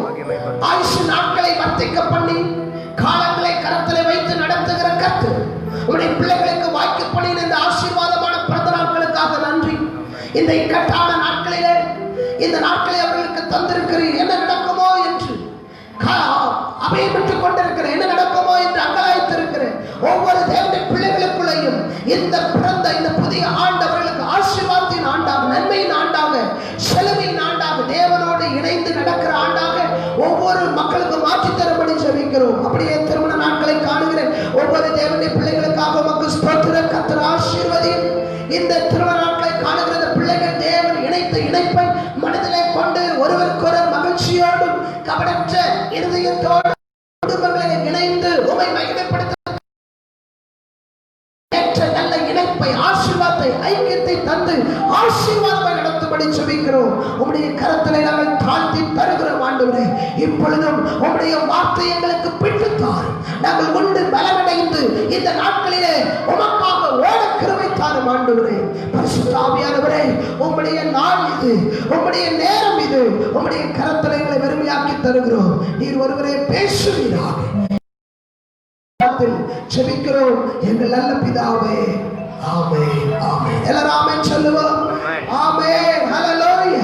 ஆண்டவருடைய நாமம் மகிமைப்படுவதாக. தேவனுடைய பிள்ளைகளே, நான் ஏற்கனவே ஆராதனை நேரத்திலே உங்களோடு கூட சொன்னேன், இது பெந்தேகோஸ்தே நாள்.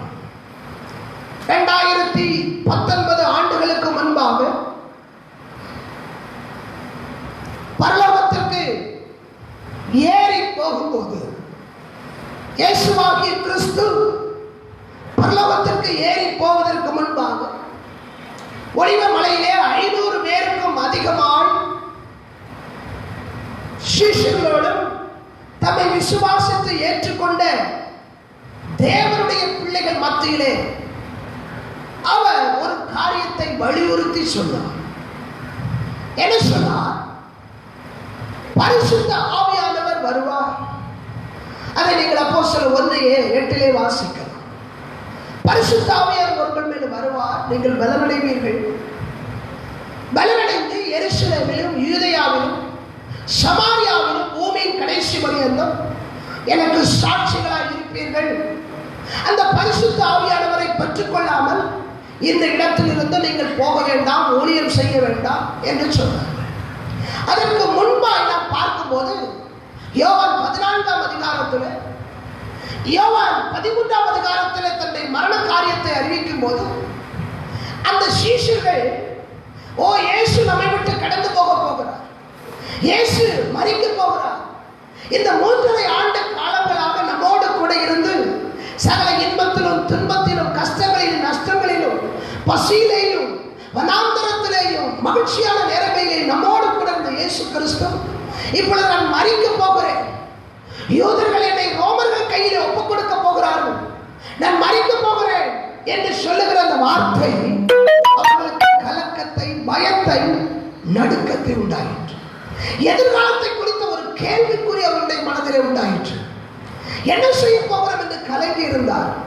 அந்த நேரத்திலே தான் நீங்கள் யோவான் 14ஆம் அதிகாரத்திலே வாசிப்பீர்களானால் அந்த 14ஆம் அதிகாரத்திலே அவர்களை பார்த்து சொல்கிற 1ஆம் வசனம், உங்கள் இருதயம் கலங்காதிருப்பதாக தேவனிடத்தில் விசுவாசமாயிருங்கள், என்னிடத்திலும் விசுவாசமாயிருங்கள் என்று சொல்லிவிட்டு அவர்களுடைய பயத்திற்கான அந்த பதிலை கொடுக்கிறார், கலக்கத்திற்கான பதிலை கொடுக்கிறார். ஏன் கலங்க வேண்டும், ஏன் பயப்பட வேண்டும்? நான் அதற்காக உங்களை தெரிந்து கொண்டேன், பாதியில விட்டு விடுவதற்காகவா உங்களை அழைத்தேன் என்று சொல்லி வாக்குத்தத்தமான சில காரியங்களையும் அதற்கு மேலாக நான் போவேன், போன பின்பு பரிசுத்த ஆவியாகிய தேற்றரவாளனை நான் உங்களுக்காக அனுப்புவேன் என்கிற ஒரு வார்த்தையை அங்கே சொன்னார். அவர் வந்து சகலவிதமான சத்தியத்திற்குள்ளே உங்களை நடத்துவார். சத்துரு வரும்போது வெள்ளம் போல கொடியேற்றுவார். எதிர்ப்பான காரியங்களை வரும்போது உணர்த்துவார். ஏற்ற சமயத்தில் என்ன பேச வேண்டும் என்கிற வார்த்தைகளை அந்த நேரத்தில் தந்தள்ளுவார். எதை குறித்தும் கலங்காமல் பயப்படாமல் இருக்க தேவையான பலனை அனுதினமும் தருவார்.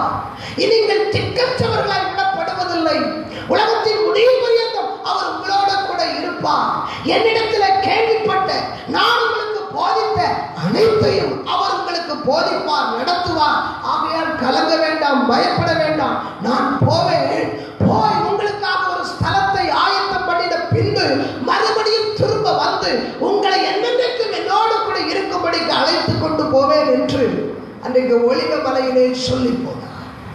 கவனிங்கள், அந்த இயேசு கிறிஸ்து சொன்ன அந்த ஆவியானவர் பிதா யோவேல் 2ஆம் அதிகாரம் 25ஆம் வசனத்திலே வாக்கு பண்ணின அந்த ஆவியானவர் வம்சமாரி யாவர் மேல் என் ஆவியை ஊற்றுவேன் கடைசி நாட்களிலே என்று சொன்ன அந்த ஆவியானவர்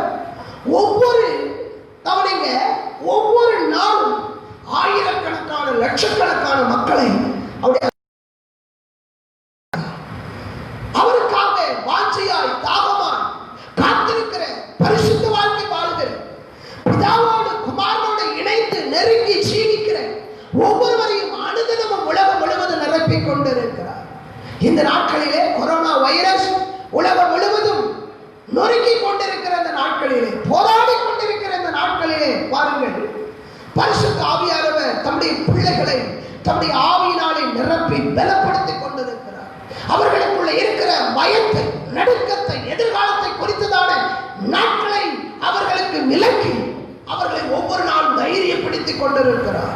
அவர்கள் ஒவ்வொரு நாளும் அவரோடு இணைந்து நடந்து கொண்டிருக்கிறார்கள். ஆகையால் அந்த பரிசுத்த ஆவியானவர் இந்த பூமிக்கு இறங்கி வந்த நாள் தான் இந்த நாள்.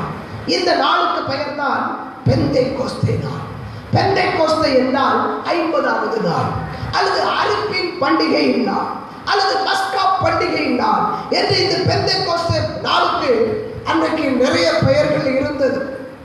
இந்த பெந்தேகோஸ்தே என்றால் 50வது நாள் ஏன் வந்தது என்று கேட்டால், இயேசு கிறிஸ்து பரலோகத்திற்கு அதாவது உயிர்த்தெழுந்த பின்பு 40 நாள் மனித உருவத்திலே, மருத்துவம் அடைந்த சரீரத்திலேயும் மனுஷ உருவத்திலேயும் 40 நாள் அவர் எங்கெல்லாம் ஊழியம் செய்து ஜனங்களை ரட்சித்தாரோ, ஜனங்களுக்கு நன்மை செய்தாரோ அங்கெல்லாம் போய் அவர்களுக்கு காட்சி கொடுத்து அவர் சொன்ன அந்த சத்தியங்களை அவர்களுக்கு மறுபடியும் ஞாபகப்படுத்தி அந்த சத்தியத்தில் நிலைத்திருக்க அவர்களை உறுதிப்படுத்தி விசுவாசத்திலே பலப்படுத்தி பின்மாற்றம் அடைந்து போன பேதுருவையும் சீஷர்களையும் மறுபடியும் இந்த விசுவாசத்திற்கு கொண்டு வந்து நிலைநிறுத்தின பின்பு அவர் என்ன செய்தார்?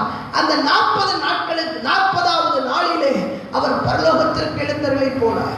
போக முன்பாக இந்த பரிசுத்த ஆவியை பெற்றுக் கொள்ளுங்கள் என்று சொல்லிவிட்டு போனார். அந்த வார்த்தையை அவர்கள் விசுவாசித்து அவர்கள் எருசலேமிலே மேல் வீட்டறையில் மார்க்கு என்பவருடைய வீட்டின் மேலே 120 பேர் ஒன்று கூடி ஆண்டவர் வாக்கு பண்ணின அந்த பரிசுத்த ஆவியானவரை பெற்றுக் கொள்ளும் வரை அவர்கள் 10 நாள் காத்திருந்தார்கள். 40வது நாளிலே பரலோகத்திற்கு போனார். 40வது நாளிலே 10 நாள் எருசலேமிலே மேல் வீட்டறையிலே சீஷர்களும் அவரை விசுவாசித்தவர்களும் காத்திருக்க அந்த 50வது நாளின் அதிகாலை வேளையிலே, பஸ்கா பண்டிகை நாளின் அதிகாலை வேளையிலே, அறுப்பின் பண்டிகை நாளின் அதிகாலை வேளையிலே, அதாவது இந்த ஞாயிற்றுக்கிழமை அதிகாலை ஒரு வேளையிலே ஜனங்கள் வெளியிலே குடித்து வெறித்து ஆடி பாடி பண்டிகைகளை கொண்டாடி கொண்டிருக்கும் போது இந்த 120 பேர் மாத்திரம் ஒரு வீட்டின் அறையிலே உட்கார்ந்து வாக்குத்தத்தம் பண்ணப்பட்ட பரிசுத்த ஆவிக்காக வாஞ்சையோடு தாகத்தோடு பாரத்தோடு ஜெபம் பண்ணி காத்திருந்தார்கள். அவருடைய ஜெபத்தின் பிரதிபலனாக, அவருடைய காத்திருக்கிறதின் பிரதிபலனாக பரிசுத்த ஆவியானவர் பிதாவிடத்திலிருந்து வல்லமையாய் ஊற்றப்பட்டார். அதை நாம் அப்போஸ்தலர் 2ஆம் அதிகாரம் 1, 2, 3 வசனங்களை நாம் வாசிக்கிறோம். அவர் பலத்த காற்றாய் அக்கினிமயமான நாவுகள் பிரிந்திருக்கும் நாவை போல காத்திருந்த 120 பேர் மேலே ஊற்றப்பட்டு அவர்கள் வாயை திறந்து அந்நிய பாஷைகளை பேசி, நவமான பாஷைகளை பேசி சத்தமிட்டு கர்த்தரை ஆராதித்தார்கள். எருசலேம் நடுவிலே கூடியிருந்த அனைத்து ஜனங்களும் அவர்கள் கொண்டாடி கொண்டிருக்கிற அந்த கொண்டாட்டத்தை மறந்து, அவர்கள் பண்டிகை நாட்களை மறந்து, பல ஆயிரக்கணக்கான மக்கள் இந்த சத்தம் கேட்கிற இடத்திற்கு கடந்து வந்தார்கள். என்ன சத்தம் இது? பல நூற்றுக்கணக்கான மக்கள் ஒரே பாஷை பேசுகிறார்கள். பல நூற்றுக்கணக்கான மக்கள் பலதரப்பட்ட மொழியை பேசுகிறார்கள்.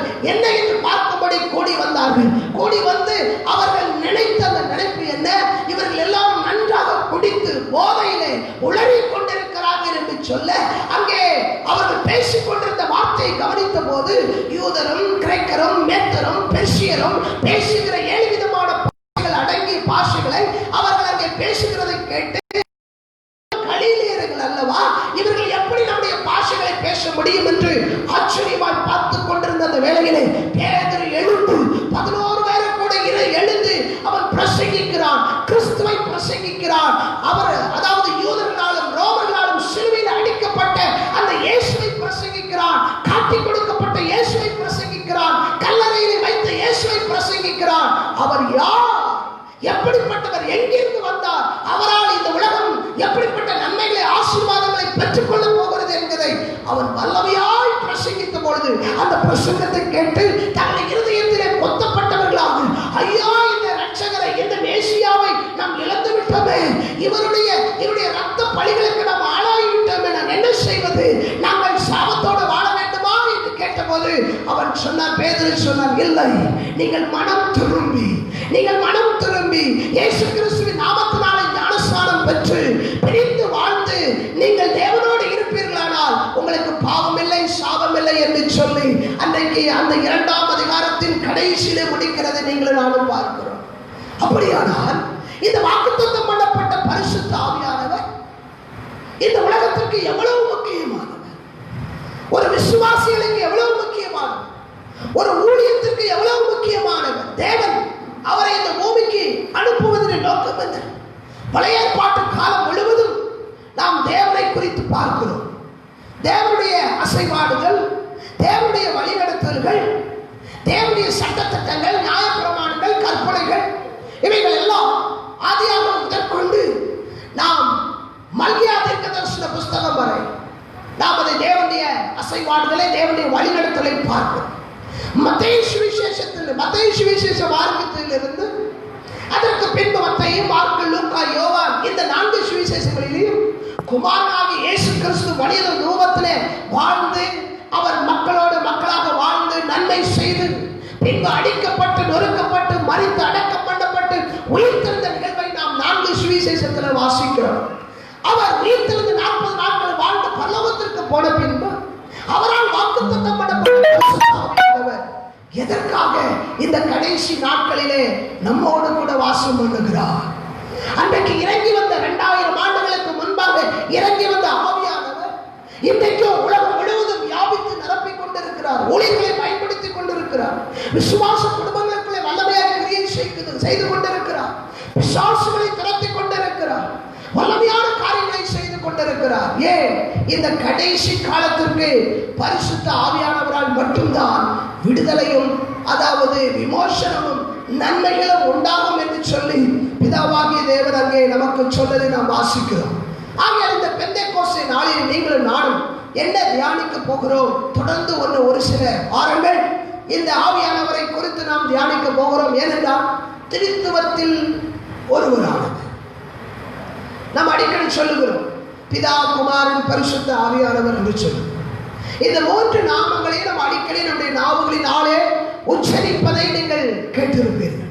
அப்ப பிதா, குமாரன், பரிசுத்த ஆவி என்கிற இந்த திரித்துவம், இந்த திரியேகம், அப்படி திரியேகம் என்றால் 3இல் 1, 1இல் 3ஆனவர் என்று அர்த்தம். திரித்துவம் அல்லது திரியேகம் என்று அர்த்தம்.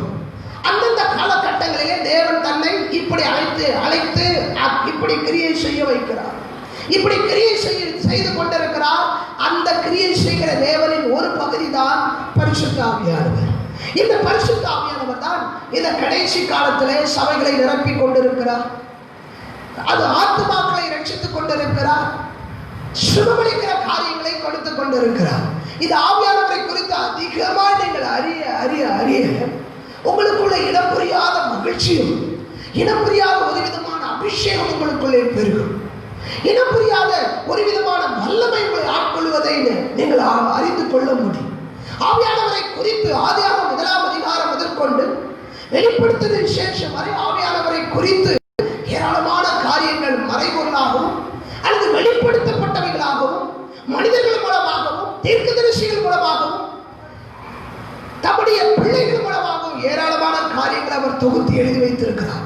ஆகையால் இந்த ஆவியானவர் யார், இவருடைய செயல்பாடுகள் என்ன, இப்பொழுது அவர் எங்கே இருக்கிறார், நமக்கும் அவருக்கும் உள்ள தொடர்பு என்ன, அவரை எப்படி பெற்றுக்கொள்ள முடியும், அவர் எப்படி நம்மை பயன்படுத்த முடியும், கடைசி காலத்திலே பரிசுத்த ஆவியாருடைய கிரியைகள் என்ன என்பதை குறித்து நாம் அறிந்து கொள்ள வேண்டியது அதிக நிச்சயம்.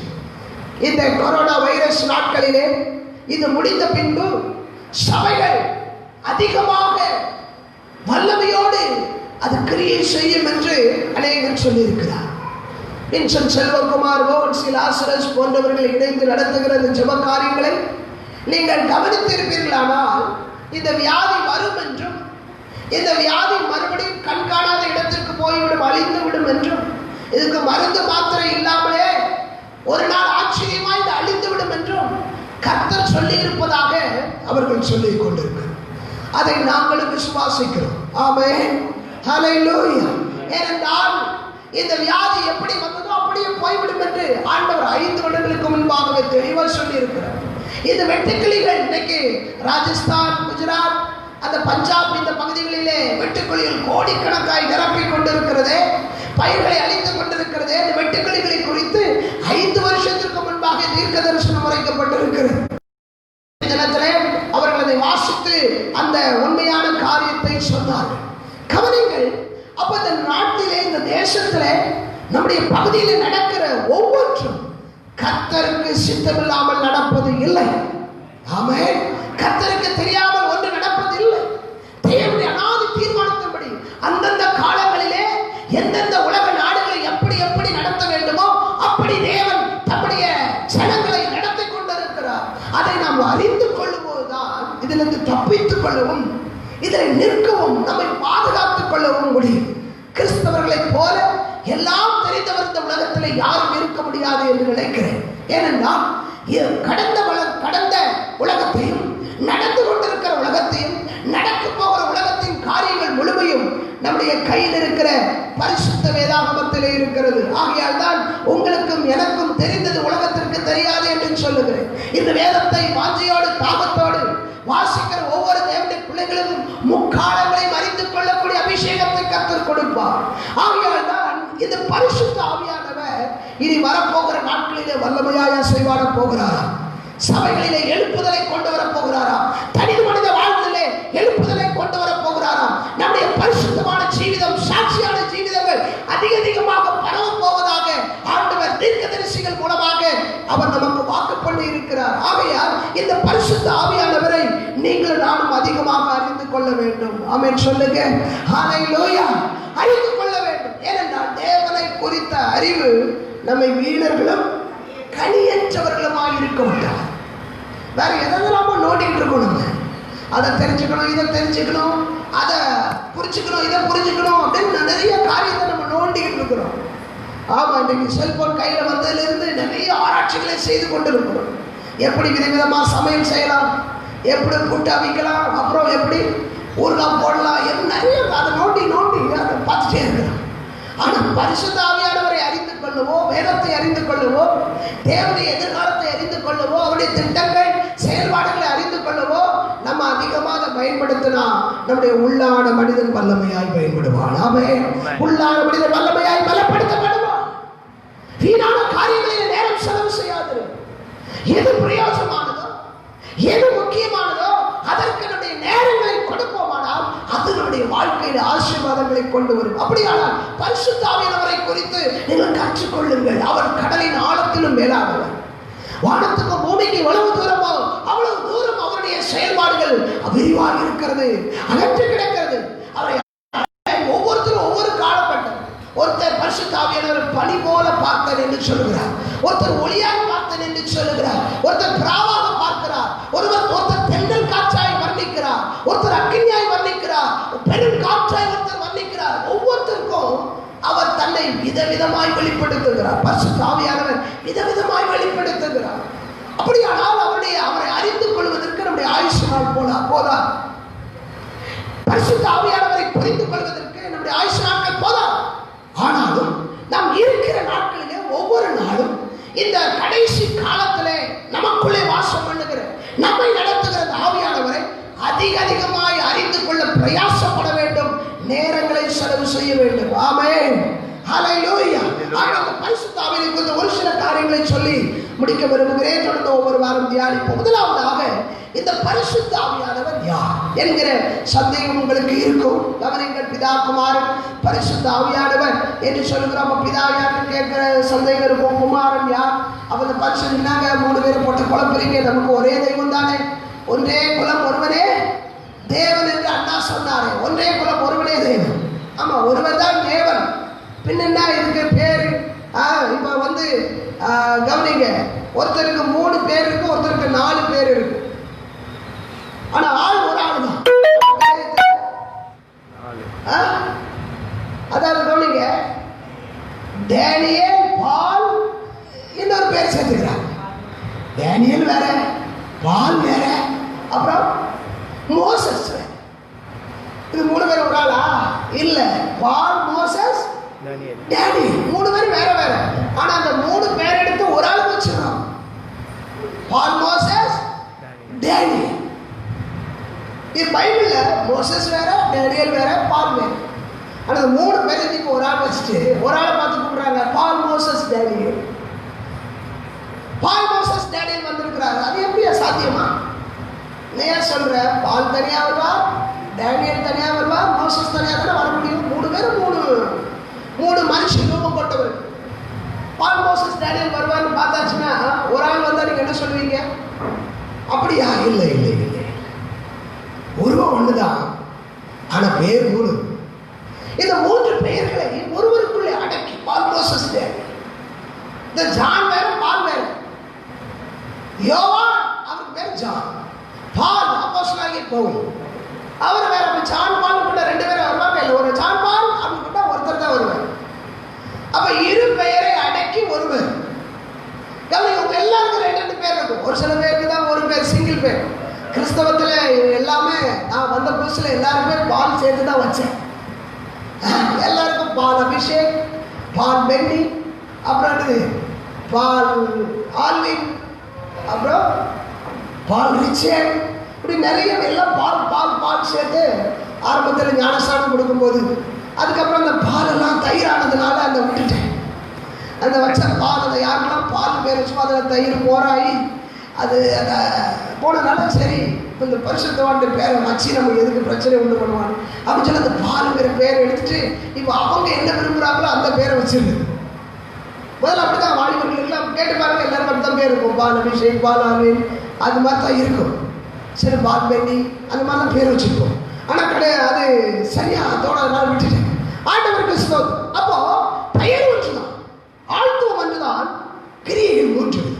அப்போ இந்த பரிசுத்த ஆவியானவர் யார்? அவர் யார் என்று பார்த்தீங்கன்னா, ஆதியாகமம் 1ஆம் அதிகாரம் 2வது வசனத்திலே வாசித்தார். அங்கே சொல்லப்பட்டிருக்கிறது, வாசியுங்கள். ஆதியாகமம் 1:2. பூமியானது ஒழுங்கின்மையும் வெறுமையுமாய் இருந்தது, வானத்தின் மேல் இருள் இருந்தது, தேவ ஆவியானவர் ஜலத்தின் மேல் அசைவாடிக் கொண்டிருந்தார். போதும், கவனிங்க. 1ஆம் வசனத்தை வாசித்தீங்கன்னா, ஆதியிலே தேவன் வானத்தையும் பூமியையும், அங்கே தேவன் என்கிற வார்த்தை போடப்பட்டிருக்கிறது. தேவன் மீன்ஸ் கர்த்தர், சிருஷ்டிகர், கிரியேட்டர். கவனிங்க, தேவன் அப்படி போட்டிருக்கு. 2ஆம் வசனத்துல ஆவியானவர் போட்டிருக்கு. 1ஆம் வசனத்துல தேவன் என்றும் 2வது வசனத்துல ஜலத்தின் மேல் ஆவியானவர் அசைவாடி கொண்டிருந்தார் அப்படி போட்டிருக்கு. அப்ப தேவன் யார், ஆவியானவர் யார்? சந்தேகம் நமக்கு எழுகிறது. அதிலே தேவன் வானத்தையும் பூமியும் படைத்தார் அப்படின்னு போட்டுட்டு 2ஆம் வசனத்துல ஆவியானவர் அசைவாடி கொண்டிருந்தார் போட்டிருந்தா நமக்கு சந்தேகம் வரத்தான் செய்யுது. கவனிங்க, அதனாலதான் கவனிங்க, புரிந்து கொண்டால் ஆமாய். தெரித்துவம் என்பது 3இல் 1. 3இல் 1. ஆவி, ஆத்மா, சரீரம். இந்த ஆவி, ஆத்மாவும் சரீரமும் 3ஆ பிரிஞ்சிருக்கா இல்ல ஒண்ணா இருக்கா? ஒன்றாய் இருக்கிறது. 3ஆய் பிரியவில்லை, ஒன்றாய் இருக்கிறது. ஆவியும் இருக்கிறது, ஆத்மாவும் இருக்கிறது. எதற்குள்ளே? இந்த சரீரத்துக்குள்ளே. சரீரமாகிய என்னுடைய இந்த உடம்புக்குள்ளே ஆவியும் ஆத்மாவும் இருக்கிறது. ஆவியும் ஆத்மாவும் சரீரமும் சேர்ந்தால்தான் முழு மனிதன். அப்பதான் பேச முடியும், அப்பதான் பார்க்க முடியும், அப்பதான் கரங்கள் கிரியை செய்யும், அப்பதான் நடக்க முடியும், அப்பதான் பேச முடியும். அப்ப இந்த ஆவி இல்லைன்னா இந்த சரீரத்துக்கு வேலை இல்லை. இந்த சரீரம் இல்லைன்னா ஆவிக்கும் ஆத்மாவுக்கும் பிரயோஜனம் இல்லை. இந்த மூன்றை ஒன்றடக்கித்தான் கர்த்தரும் செயலாற்றுகிறார். தேவன், குமாரன், பரிசுத்த ஆவியானவர். இந்த மூன்றையும் வெவ்வேறு விதங்களில் அவர் கிரியை செய்கிறார். மற்றபடி அவர் ஒன்றுதான். அவர் ஒன்றுதான். ஆவியால் தான் முதலாவது வசனம் தேவன் என்றும் இரண்டாவது வசனம் ஆவியானவர் என்றும் எழுதப்பட்டிருக்கிறது. இன்னும் ஒரு சில உங்களுக்கு விளக்கங்களை தருகிறேன். இரண்டாவது அதிகாரம் அதாவது 26வது வசனம். மன்னிக்கும், 1:26 வாசியுங்கள். 1:26. பின்பு தேவன் நமது சாயலாகவும் நமது ரூபத்தின்படியையும் மனுஷனை உண்டாக்குவோமாக. கவனிங்க, நமது சாயலாக நமது ரூபத்திலே அப்படின்னா என்ன அர்த்தம்? அங்க சிங்குலர்ல சொல்லாம ப்ளூரல்ல சொல்லியிருக்கார். தேவன் சொல்லுகிறார் நமது என்று சொல்லி இருக்கிறார். நமது என்றால் ஒருவரை குறிக்காது, ஒன்றுக்கு மேற்பட்டதை குறிக்கும். ஒன்றுக்கு மேற்பட்டதான் நாங்க அப்படி சொல்ல முடியும், நாமெல்லாம் அப்படி சொல்ல முடியும், நான் என்று சொல்ல முடியும். நான் என்று சொன்னால் அது தனிப்பட்ட ஆளை குறிக்கிறது. நாம் என்று சொன்னால் ஒன்றுக்கு மேற்பட்ட. அப்ப இங்கே சொல்லப்பட்டிருக்கிறது நமது சாயலாகும். பின்பு தேவன், யார் சொல்றா? தேவன் சொல்ற பின்பு தேவன் நமது சாயலாகவும் நமது ரூபத்தின்படி. நமது அப்படின்னா என்ன அர்த்தம்னா, நம்ம எல்லா ஆவி, ஆத்மா, சரீரம், பிதா, குமாரன், பரிசுத்தம், இந்த மூன்று திரித்துவமும் ஒன்றாய் இணைந்திருப்பது போல மனுஷனை அப்படி உருவாக்குவோம். மனுஷனையும் ஆவி, ஆத்மா, சரீரம் இந்த மூன்று கிரியைகள் அடங்கினவனா உருவாக்குவோம். நமது சாயல், நமது ரூபத்தின்படி உருவாக்குவோம் என்று தேவன் அங்கே சொல்லுவதை பார்க்கிறீர்கள். அப்ப இதுல நம்ம என்ன புரிந்து கொள்ளுகிறோம்? தேவன், இயேசு, ஆவியானவர் மூன்றும் தங்களை பிரித்து காலங்களிலே கிரியை செய்கிறார்கள். ஆகையால் பரிசுத்த ஆவியானவர் உலகத்தை படைத்தார். பரிசுத்த ஆவியானவர் மனுஷனை படைத்தார். பரிசுத்த ஆவியானவர் ஒழுங்கும் பெருமையுமான இந்த பூமியை மாற்றினார். எப்படி தேவன் இந்த உலகத்தை படைத்தார் என்று சொல்லுகிறோமோ அதுபோல இயேசுவும் படைத்தார், பரிசுத்த ஆவியானவர் படைத்தார். அதுதான் உண்மை. அவரும் சிருஷ்டிகர் தான், அவரும் படைக்கிற ஆற்றலை உடையவர் தான். சனத்து மேல் அசைவாடு ஒழுங்கற்ற இருளான காரியத்தை மாற்றினவர் யார்? பரிசுத்த ஆவியானவர். அப்ப பாருங்க, இந்த பரிசுத்த ஆவியானவர் யார் என்று உங்களுக்கு சந்தேகம் வருமானால், அவர்தான் தேவன், அவர்தான் கர்த்தர், அவர்தான் சிருஷ்டிகர். ஆதியில் இருந்து முடிவு வரைக்கும் இருக்கிறவர் அவர்தான். இந்த சந்தேகம் தேவனுடைய பிள்ளைகளுக்குள்ளே வரவே கூடாது. அவர்தான் கர்த்தர். ஆகையால்தான் ஆவியானவரை துக்கப்படுத்தாதீர்கள் என்று சொல்லுகிறார். ஆவியானவருக்கு ஒப்புக் கொடுங்கள் என்று சொல்லுகிறார். ஏன் தேவனே அதை சொல்லுகிறாரே? ஆவியானவரை துக்கப்படுத்த தேவனை துக்கப்படுத்தாதுன்னு சொல்லணும். நீ ஆவியானவரை துக்கப்படுத்தினா தேவனை துக்கப்படுத்தின மாதிரி, தேவனை துக்கப்படுத்தினா ஆவியானவரை துக்கப்படுத்தின மாதிரி, ரெண்டு பேரையும் துக்கப்படுத்தின இயேசுவை துக்கப்படுத்தின மாதிரி. ஏனென்றால் திரித்துவம் ஒன்றாக இணைந்திருக்கிறது. ஆகையால் அவர்தான் உங்களுக்கும் எனக்கும் சிருஷ்டிகர்த்தர். அல்லேலூயா. இன்னொரு வசனத்தை தெளிவா சொல்ற பாருங்க. யோபு 33வது அதிகாரம் 4வது வசனம். யோபு 33:4 வாசித்தால் இன்னும் கொஞ்சம் நமக்கு தெளிவா தெரியும் நம்மை உண்டாக்கினது யார் என்று. தேவனுடைய ஆவியானவர் என்னை உண்டாக்கினார். யோபு எவ்வளவு பெரிய பரிசுத்தம் தெளிவா புரிஞ்சுட்டு சொல்றார் பாருங்க. அந்த காலத்துல ஊற்றப்படல. ஆனா தேவனோடு வாழ்ந்த அந்த தேவ மனிதன் யோபு சொல்லுகிறான், தேவனுடைய ஆவியானவர் என்னை உண்டாக்கினார், சர்வ வல்லவருடைய சுவாசம் எனக்கு உயிர் கொடுத்தது. அப்ப அவர் நம்ம உண்டாக்கினார், சிருஷ்டிகர்த்தர். ஆகையால் பிதா எப்படி நம்மை உண்டாக்கினார், குமாரன் எப்படி நம்மை உண்டாக்கினார். நீதிபதியின் புஸ்தகத்திலே நாம் வாசிக்கிறோம், நான் தேவன் வானத்தை உண்டாக்கியில் நான் அவர் மடியிலே செல்ல பிள்ளையாக இருந்தேன். இயேசு சொல்லுகிறார், அவர் மடியிலே செல்ல பிள்ளையாக இருந்தேன். நீங்க உடனே ஒரு குழந்தைய நினைச்சு உருவமாக இருந்த மாதிரி கற்பனை பண்ணிக்கூடாது. It is spiritual. அந்த ஸ்பிரிச்சுவலை அதாவது என்ன சொல்றாருன்னா, நான் அவர் கூட தான் இருந்தேன், அவரும் நானும் ஒண்ணு. அதான் யோவான்ல சொன்னார் இல்லையா, என்னை கண்டவன் பிதாவை கண்டான். சீசர்களை பார்த்து கேட்கிறேன், சிலருக்கு பிதாவை எங்களுக்கு காண்பியும். என்ன முட்டாள்தனமான கேள்வியா இருக்கு. இவ்வளவு நாள் அவங்க கூட இருந்த நீங்கள் என்னை உணரவில்லையா, அறியவில்லையா? என்னை கண்டவன் பிதாவை கண்டான். எவ்வளவு தெளிவான பதில் பாருங்க. இப்ப ஆவியானவர் எனக்கு காமின்னு கேட்டா அவன் சொல்லுவான். தேவன் சொல்லுவார், என்ன சொல்லுவார் தெரியுமா? என்ன இது முட்டாள்தனமான கேள்வி? என்னை கண்டவன் ஆவியானவரை கண்டான். அப்போ பரிசுத்த ஆவியானவர் யார்? அவர் சர்வ வல்லவர். அவர் சிருஷ்டிக்கத்த உங்களையும் என்னையும் இந்த உலகத்தையும் உண்டாக்கினவர். ஆமென். இரண்டாவதாக அவர் எப்படி செயல்படுகிறார்? இரண்டாவதாக வேகமாய் போகிறேன். அவர் எப்படி செயல்படுகிறார்? கவனிங்க, தேவன் எப்படி செயல்பட்டார்? தேவன் எப்படி செயல்பட்டார்? மறைந்திருந்து செயல்பட்டார். என்னை ஒருவன பார்க்க முடியாது, என்னை பார்த்தாலே செத்து போய் விடுவாய். அவர் சில நேரங்களில் ஒளியாய் வந்து இறங்கினார். சீனாய் மலையிலே மோசேக்கு தன்னை வெளிப்படுத்தின போது ஒளியாய் வந்து இறங்கினார். மேகமாக காட்சி கொடுத்தார். அக்கினி ஸ்தம்பமாக இறங்கி வந்தார். தேவன் தன்னை உருவகப்படுத்திக் கொள்ளாமல், மனுஷ ரூபத்தில் காணப்படாமல், ஒளியாக ஒரு விதமான சத்தமாக, காதேஸ் வனாந்தரத்தை அதிர பண்ணுகிற கர்த்தருடைய சத்தம் என்று வாசிக்கிறோம் சங்கீதத்தில். சத்தம் மட்டும், ஆபிரகாமுடைய காதுகளிலே சத்தம் மட்டும் கேட்டது. அவன் ஒரு உருவத்தை பார்க்கவில்லை, ஒரு ஒளியை பார்க்கவில்லை. ஆபிரகாமே நீ வா என்று கூப்பிட்ட ஒரு சத்தத்தை கேட்டு அவன் கீழ்ப்படிந்ததாக நாம் இடத்துல வாசிக்கிறோம். தேவன் தன்னை அப்படி வெளிப்படுத்தினார். பழைய ஏற்பாட்டில் சத்தம், ஒளி அப்படி வெளிப்படுத்தினார். அவ பரிசுத்த ஆவியானவர் காலத்தில் எப்படி வெளிப்படுத்துகிறார் என்று பாருங்கள். அவர் முதலாவதாக பரிசுத்த ஆவியானவர் எப்படி தன்னை வெளிப்படுத்துகிறார்? இயேசுவின் மேல புறாவை போல வருகிறார். யோவான் ஸ்நானகனுக்கு பரலோகத்திலே சொல்லப்பட்டதா, எவன் மீது புறா வந்து அமர்கிறதோ அவர்தான் நேசகுமாரன், அவர்தான் இயேசு. இதுவரை புறாவாக யார் மேலேயும் பரிசுத்த ஆவியானவர் வந்தது கிடையாது. பலத்த காற்றை, பழைய ஏற்பாட்டில் பலத்த காற்று. கிதியோன் மேல ஆவியா இறங்கி, சிம்சோன் மேல கண்ணுக்கு தெரியாத ஒரு ஆவியின் பலத்தை கொடுத்தவர் இறங்கினார்.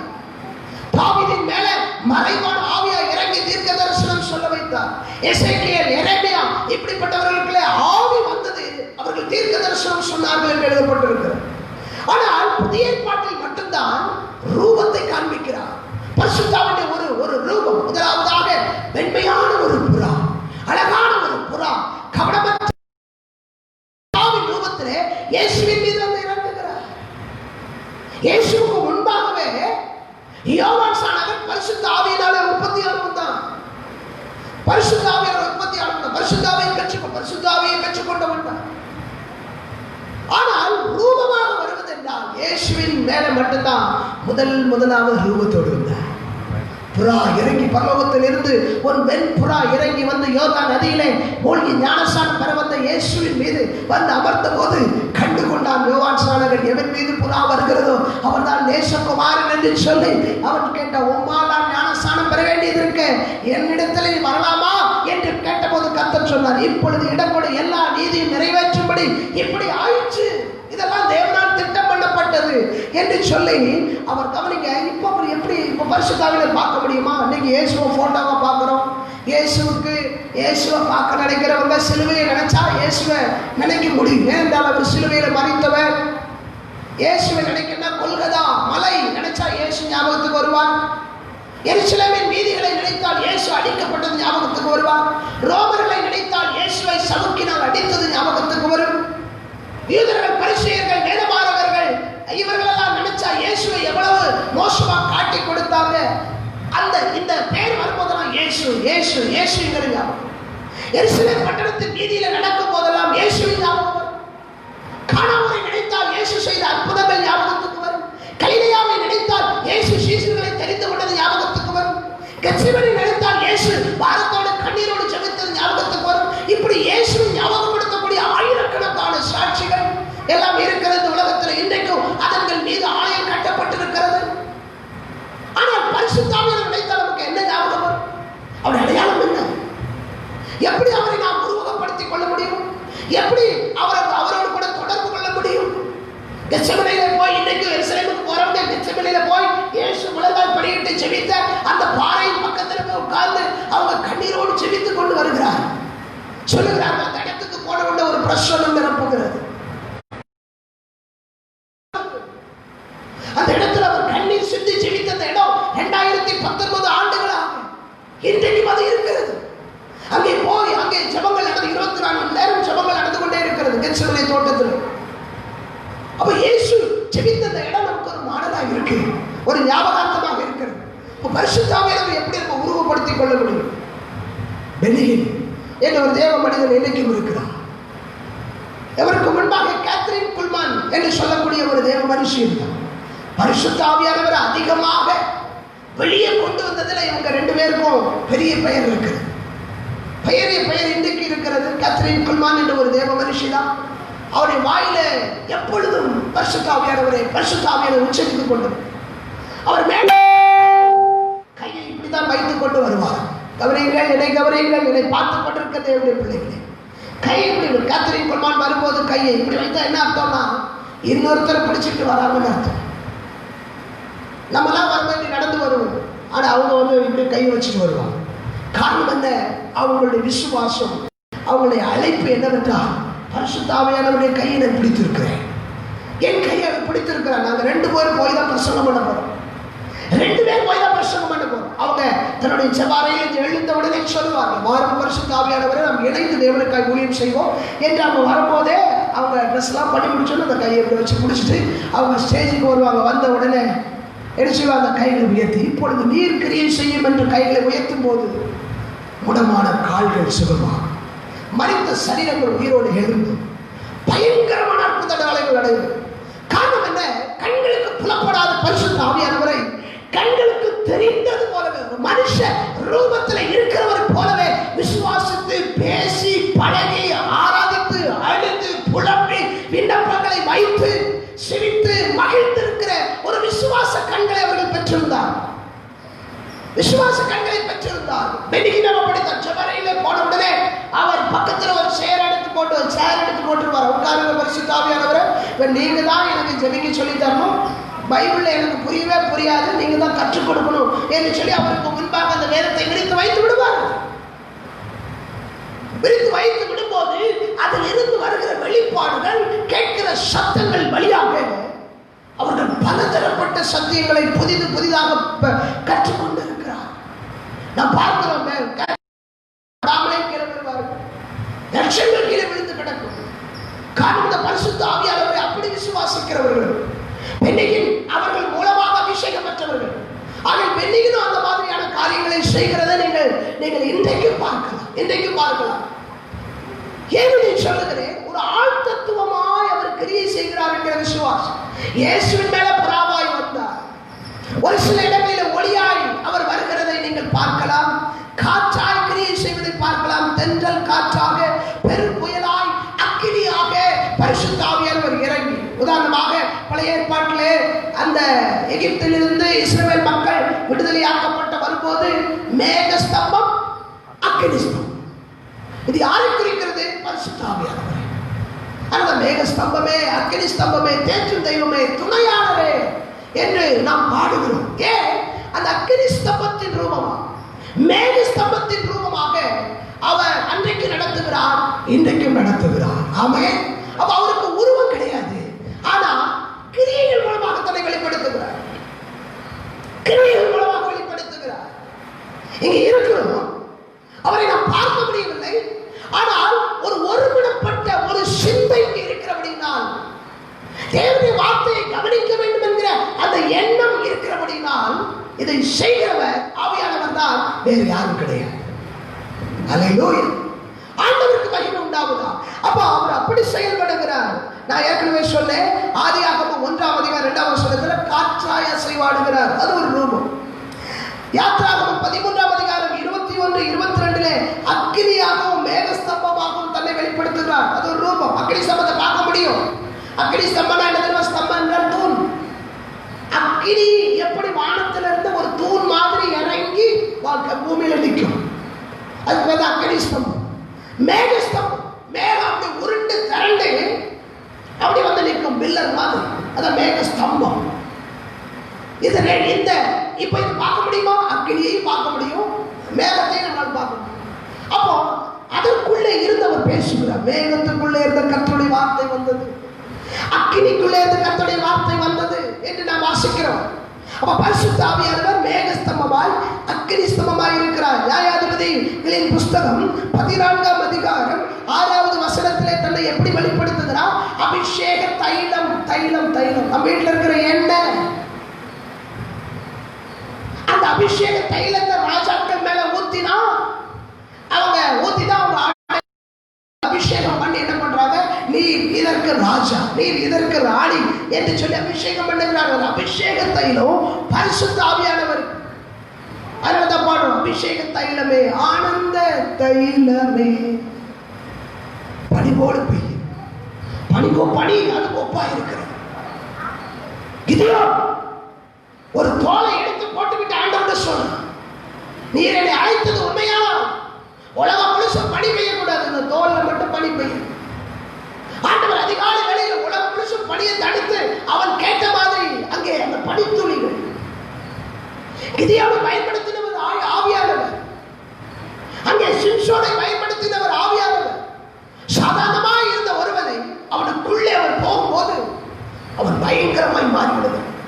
அதாவது நம்ம டிவிலெல்லாம் எப்படி காட்டுறாங்கன்னா, கிதியோனை அப்படியே பயங்கர ராட்சசம் மாறியும் கையிலெல்லாம் 6 பேக்கு வயிற்றுலலாம் இருக்கிற மாதிரி காமிக்கிறாங்க. அப்படிலாம் கிடையாது. சாதாரணமாக நம்மளை மாதிரி ஒரு ஆர்டினரி பர்சன், ஒரு மனுஷன், அவனுக்குள்ள ஆவியானவர் வரும்போது அவனுடைய பலன் போய் பரிசுத்த ஆவியுடைய பலன் அவனை நிரப்புது. அவன் எடுக்கிற கழுதையின் தாடை எலும்பு அவன் மனுஷ அடியை விட பல 1000 மடங்கு அடி ரொம்ப வெயிட்டானது. காரணம் உள்ள அப்படி பிசாசு பிடிச்சவங்களை நம்ம பார்த்துருப்போம். சாதாரணமா இருக்கும் போது அந்த சிஸ்டரை நம்ம வந்து இப்படி தள்ளி விட்டா அவங்க பொத்துல விழுந்துருவாங்க. அவங்க சொல்லுவாங்க, தள்ளி விட்டாரு என்ன அப்படின்னு. ஆனா அவங்களுக்கு ஒரு ஆவி வந்த உடனே அவங்க பலனை பார்த்துருக்கீங்களா? 10 பேர் பிடிக்கணும். ஒரு அசுத்த ஆவி ஆட்கொண்டாச்சுன்னா 10 பேர் பிடிச்சாலும் செம்மி செய்வாங்க, அடிச்சு போட்டு. காரணம் இன்னொருத்தருடைய பலன், இன்னொரு அது அசுத்த ஆவியின் பலன். அது போலதான் சாதாரண மனுஷன் சிம்சோன், ஆனா அவருக்குள்ள ஆவியானவர் வந்தபோது ஒரு கழுதை தாடை எலும்பு 1000 பேரை கொன்று போட வல்லமை உள்ளதாக இருந்தது.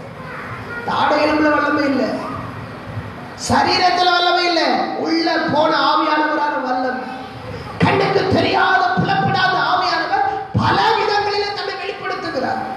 அதனாலதான் அங்க இருக்கிற பெலிஸ்தீர்கள் எல்லாம் என்ன சொல்றாங்க, என்னையா பண்றது, சாதாரணமாக தான் இருக்கிறான், இவன் மேல என்னமோ வருது. அந்த நேரத்துல பலவானா மாறிடுறான். இவனுக்கு இந்த வல்லமை எப்படி வருதுன்னு கண்டுபிடிக்கிறேன் என்று சொல்லி தெளிநாளை தூண்டி விடுகிறதை நான் பார்க்கிறேன்.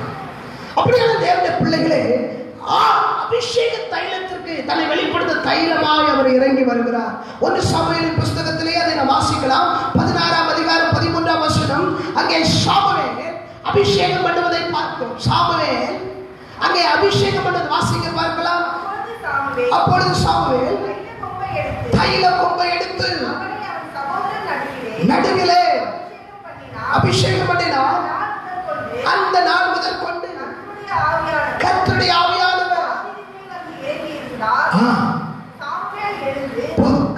அபிஷேக தைலம் ஊற்றப்பட்ட அந்த நாளில் இருந்து பரிசுத்த ஆவியானவர் தாவீதின் மீது இறங்கி வந்தார். அந்த நாள்ல இருந்து தாவீது தீர்க்க தரிசனம் சொன்னான், வேறு மனுஷனா மாறினா, வர வர விருத்தி அடைஞ்சான், செய்ததெல்லாம் சக்சஸ்ஃபுல்லா இருந்துச்சு. காரணம், அதுக்கு முன்னாடி அவங்ககிட்ட ஆவியானவர் இல்ல. தைல கொம்பு ஊற்றப்பட்ட அந்த 16வது வயதில் இருந்து தாவீதின் மேல விசேஷ அபிஷேகம் வந்தது. பரிசுத்தாவியை நிரப்பி நடத்தினார். அதற்கு பின்பு மரிக்கும் வரை அந்த அபிஷேகத்தோடு கூட அவர் இருந்தார். அல்லேலூயா. அப்போ ஆவியானவர் இப்படி தன்னை வெளிப்படுத்துகிறார். இப்படி உங்களுக்கு வேற விதமா வெளிப்படுத்துகிறார். உங்களுக்கு மெல்லிய காற்றாய் நீங்க ஆவியானவர்கிட்ட பேசணும். ஆவியானவரை எனக்கு பேச, உங்க சத்தத்தை கேட்கணும் அப்படின்னு உள்ளத்துல உணர்வுகள் மூலமாக உங்களை வெளிப்படுத்தணும். உணர்வுகள் மூலமா உங்கள் உணர்வு மழுங்கி அவர் உணர்வு மேலோங்கி இருக்கும். சில சிந்தைகளை பார்த்துருக்கீங்களா? சில சிந்தைகள் மட்டும் நம்மளை ஆட்கொண்டிருக்கும். நம்ம என்னதான் அந்த சிந்தையை மாற்ற நினைச்சாலும் முடியாது. காரணம் என்ன? அது நம்மளை ஓவர் கம் பண்ணிருச்சு. நம்மள அதை செய்யக்கூடாததுனால நம்மளால நம்ம சிந்தனை வேலை செய்யும். நீங்க ஆவியானவருக்கு உங்களை முற்றிலும் ஒப்புக்கொடுத்தா இதான் நடக்கும். நம்ம சிந்தனை வேலைக்கு ஆகாது, நம்ம செயல்பாடு வேலைக்கு ஆகாது. அவர் நம்மளை ஓவர் கம் பண்ணியிருப்பார். முற்றிலும் ஆட்கொண்டு முற்றிலும் செயல் கொண்டிருப்பார் அவர்.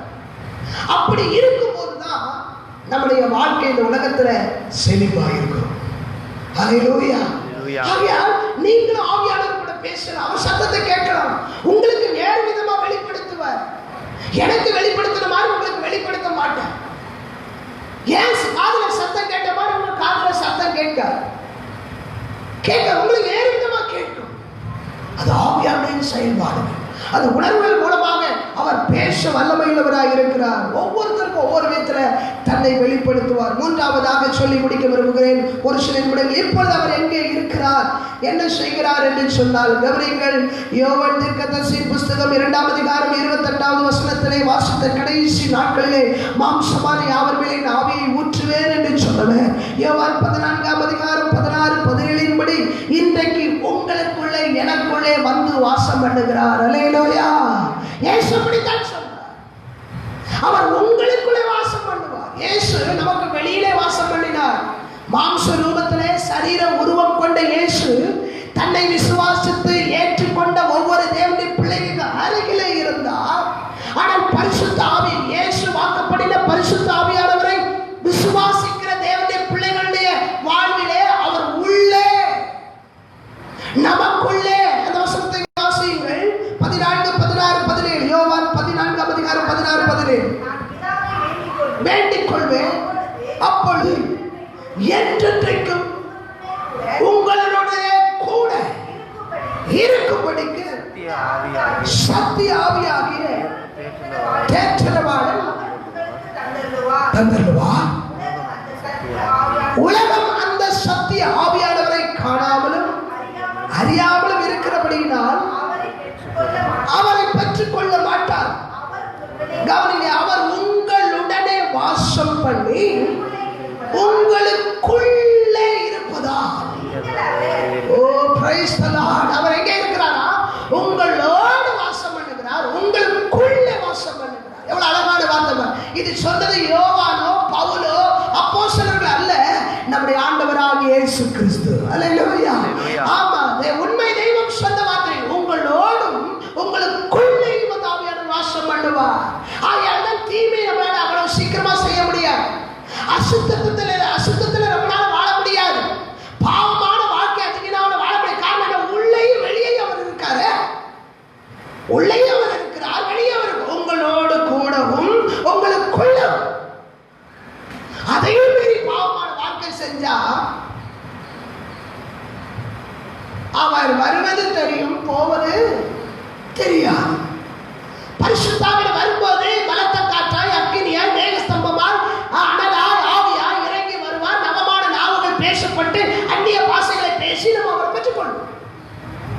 நாம் வாழ்கிற வாழ்க்கையை வைத்து நமக்குள்ளே அவர் அசைவாடுவார், உலாவுவார், எச்சரிப்பார், உணர்த்துவார், அடிப்பார், நொறுக்குவார், இலக்கை நிறுத்துவார். ஆனால் தேவனுக்கு உகந்த வாழ்க்கை வாழாமல் தேவனை துக்கப்படுத்துகிற, தேவனை வேதப்படுத்துகிற, வசனத்துக்கு விரோதமான வாழ்க்கை வாழ்ந்தால் வந்தது தெரியும், போறது தெரியாது. அடிக்கடி சொல்லுவேன், பிசாசு வருவது தெரியாது, போவது தெரியும். ஆவியானவர் வருவது தெரியும், போவது தெரியாது. சிம்சோனின் வாழ்க்கையிலிருந்து நாம் வாசிப்போம். அதை நாம் அறிந்து கொள்ளுது. அப்ப எச்சரிக்கையுள்ளவர்களாக இருக்க வேண்டும். கவனிங்க, இப்ப எங்க இருக்கிறாங்க? அதனாலதான் நம்ம ரொம்ப நாள பாவத்தில் வாழ முடியும். குத்தி ரணகளமாக்கிடுவார் உள்ள உட்கார்ந்து.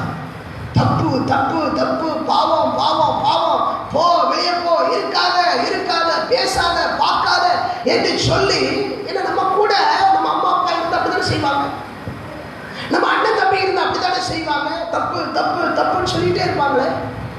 செய்யாத, வெளியே போ வெளியே போ, இங்க இருக்காத, இந்த சண்டையில பங்கெடுக்காத, துன்மார்க்கோடு வாழாத, இந்த பாவிகளோடு நிற்காத, பரிகாசக்கார உட்காராத, ஏன் போனேன், எதுக்கு இங்க நின்ன என்று நம்முடைய சகோதரர்கள் சகோதரிகள் தாய் தகப்பன் எச்சரிப்பது போல வாசம் பண்ணுகிற ஆவியானவர் அதைத்தான் செய்து கொண்டிருக்கிறார். உள்ள இருக்கிறார். அவர் வச்சுட்டு எதுவும் செய்ய முடியாது. அவர் வச்சுட்டு எதுவும் செய்ய முடியாது. மிகுந்த ஜாக்கிரதையாக இருக்க வேண்டும். அப்போஸ்தலர் 2ஆம் அதிகாரம் அவர்கள் 17வது வசனம் 2:17 வாசித்தால், வாசிங்கள். அப்போஸ்தலர் 2:17. தீர்க்கதரிசியாகிய யோவேலினால் உரைக்கப்பட்டபடியே 2:10 கடைசி நாட்களில் என் ஆவியை ஊற்றுவேன்.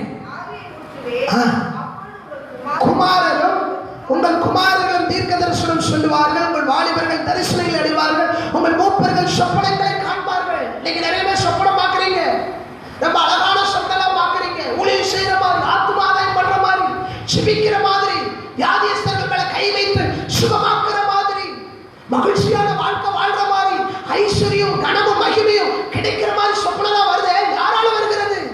தேவன் கொடுத்த ஆவியானவர், கர்த்தர் கொடுத்த ஆவியானவர். சில பேருக்கு இன்னைக்கு ஜெபிக்கும் போது தீர்க்க தரிசனங்களை உரைக்கிறோம், சில வார்த்தைகளை சொல்லும் போது ஆமா அது அப்படியே நடக்கிறது. இது நம்ம நினைச்சு சொல்றதா? எப்படி இவருக்கு தெரியும் என்று கேட்கிறார். அது நம்மளால் உண்டாகிறது அல்ல. உங்கள் குமாரனும் குமாரத்திகளும் தீர்க்க தரிசனம் சொல்லுவார்கள். எப்போ? இந்த ஆவியின் அபிஷேகத்தை பெற்றுக்கொண்ட போது. பேதுரு தீர்க்க தரிசி அல்ல, ஒரு சபையின் போதகர். ஆனால் பேதுரு அனனியா சப்பிராவை பார்த்து கேட்கிறார், நீங்கள் பரிசுத்த ஆவிக்கு மறைத்து பொய் சொன்னது என்ன? அவன் தீர்க்கதரிசி அல்ல, ஒரு பாஸ்டர். ஆனால் அனனியாவும் சப்பிராவும் பாவம் செய்துவிட்டு வரும்போது, தவறு செய்துவிட்டு வரும்போது அவன் கேட்கிறான், நீ ஏன் இப்படி செஞ்சேன்னு கேட்கிறான். யார் அவனுக்கு சொன்னது? அபிஷேகத்தை பெற்றுக்கொண்ட மாத்திரத்திலே அவனுக்குள்ளே, இந்த ஆவியானவருக்குள்ளே இருக்கிற 9 வரங்களில் ஒன்றான தீர்க்க தரிசன வரங்கள் வெளிப்பட்டது. ஆகியால் அந்த நாட்களிலே இந்த வரங்கள் வெளிப்பட்டபடியினால் ஜனங்கள் அநேகர் பாவம் செய்யாமல் தடுக்கப்பட்டார்கள். இந்த நாட்களில் அதிகமாக இந்த வரம் செயல்பட வேண்டும். சபையில் பரிசுத்தமடைய, சபைகளிலே பக்தி வைராக்கியம் பெருக.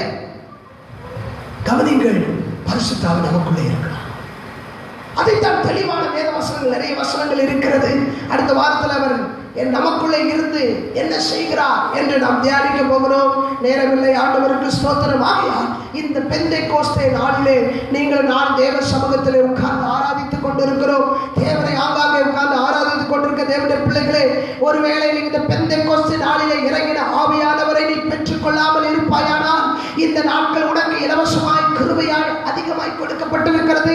நீ செவிப்பதற்கும், வேதத்தை வாசித்து தியானிப்பதற்கும், பரிசுத்தமாய் வாழ்வதற்கும், அவரிடத்தில் அதிகமாய் முறையிட்டு மன்றாடி கேட்பதற்கும் இந்த லாக்டவுன் நாட்கள் உனக்கு கொடுக்கப்பட்டிருக்கிறது. இந்த நாட்கள் முடிவதற்குள்ளாக நாம் பெற்றுக் கொள்ளாத உலகத்திலே விலையேறப்பட்ட பொக்கிஷம், தேவன் வாக்கு பண்ணின பரிசுத்த ஆவியானவரை நான் பெற்றுக்கொள்ள எப்படியாவது நாட்கள் முடியும் போது, ஆலயத்திற்கு போகும்போது நான் ஆவியிலே நிறைந்து ஆராதிக்க, அந்நிய பாஷையில் ஆராதிக்க, ஆத்ம பாரம் அடைய, அந்த ஆவியானவர் எனக்குள்ளே வர வேண்டும் என்று தாகமாய் பாரமாய் நீ கேட்பாயானால், இந்த நாட்கள் முடிந்து தேவனை ஆலயத்தில் இருந்து ஆராதிக்கும் போது அவர் உன்னை நிரப்பி, அந்த ஆவியின் அபிஷேகத்தினால் நிரப்பி, யோவேல் 2:28 சொல்லப்பட்ட வாக்குத்தத்தை உன் மீது நிறைவேற்றி, அந்த பெந்தைக்கோஸ்து நாட்களை உனக்கும் குடும்பத்திற்கும் நீ போகிற சபைக்கும் தந்து ஆசீர்வதிப்பார். அவரே உன் வாழ்நாள் முழுவதும் கூட இருந்து உன்னை நடத்தி ஆசீர்வதிப்பார். ஆமென். எல்லார் கண்களை மூடி ஹல்லேலூயா. ஆமென். உன்னதத்தின் ஆவியானவர், பரிசுத்த ஆவியானவர், பிதாவின் வாக்குத்தத்தமான ஆவியானவர், இயேசு கிறிஸ்துவினால் வாக்குரைக்கப்பட்ட ஆவியானவர், ஹல்லேலூயா. இந்த காலை வேளையிலே அவரை கேட்டுக்கொண்டிருக்கிற, அவரை காதுகளினாலே கேட்டுக்கொண்டிருக்கிற ஒவ்வொரு தேவனின் பிள்ளைகள் மீது கிடந்து வரும்படி நான் செபிக்கிறேன். யாரெல்லாம் இந்த ஆவியானவரை பெற்றுக்கொள்ளவில்லையோ, அந்த ஆவியானவரை பெற்றுக்கொண்டு வாழ, ஹல்லேலூயா, வாக்குத்தத்தம் பண்ணப்பட்ட ஆவியானவரை பெற்றுக்கொண்டு வாழ கிருபை செய்ய வேண்டும் என்று செபிக்கிறோம். ஆண்டவரே, ஆண்டவர் ரட்சிக்கப்பட்ட ஒவ்வொரு தேவனுடைய பிள்ளைகளும் இந்த பரிசுத்த ஆவியானவரை தன்னுடைய வாழ்க்கையில ஏற்றுக்கொள்ள வேண்டும், பெற்றுக்கொள்ள வேண்டும், நம்முடைய சத்தத்துக்கு கீழ்ப்படிய வேண்டும். கிருபை செய்க ஆவியானவரே, கிருபை செய்க ஆவியானவரே. உம்மை ஏற்றுக்கொள்ள கூடாதபடி, பெற்றுக்கொள்ள கூடாதபடி அவருடைய வாழ்விலே காணப்படுகிற பாவ சாபங்கள், அக்கிரம கட்டுகள் உடைக்கப்பட்டு போவதாக. ஹல்லேலூயா. சாட்சி இல்லாத காரியங்கள் அழிக்கப்பட்டு போவதாக. தேவனே, நீர் அவர்களை அபிஷேகம் பண்ணும்படி செபிக்கிறோம். உடைய ஜனங்கள் இந்த லாக்டவுன் முடிந்து சபைக்கு வரும்போது உடைய அபிஷேகத்தை பெற்றுக்கொண்டு ஆவியோடு, உண்மையோடு, கருத்தோடு ஆராதிக்கும்படி அவர்களுக்கு இரக்கம் பாராட்டும்படி ஜெபிக்கிறோம். இந்த காலை ஆராதனையிலே ஆண்டவரே, என்னோடு இணைந்து இந்த செல்போன் வாயிலாக ஆண்டவரே இந்த லைவ் ஆராதனையில பங்கு பெற்ற ஒவ்வொரு குடும்பங்களையும் கர்த்தர் ஆசீர்வதிப்பீராக. அவருடைய குறைவுகளை நிறைவாக்குவீராக. அவை வியாதி பலவீனங்கள் கட்டுகளை உடைத்து போடுவீராக. இந்த நாட்களில் அவர்களை தைரியப்படுத்துவீராக. அவருடைய பொருளாதார நிலைகள், அவருடைய விவசாய நிலைகள், எதிர்கால நிலைகளிலே பரிபூர்ண நன்மைகளை, ஆசீர்வாதங்களை கட்டளையிடும்படி தேவனுடைய ஜனங்களை பொறுப்பெடுத்துக் கொள்ளுவீராக. தொடர்ந்து வரப்போகிற புதிய மாதத்திலே இவருடைய பிள்ளைகளை பொறுப்பெடுத்து நன்மையினால் நிரப்புங்க ஆண்டவரே.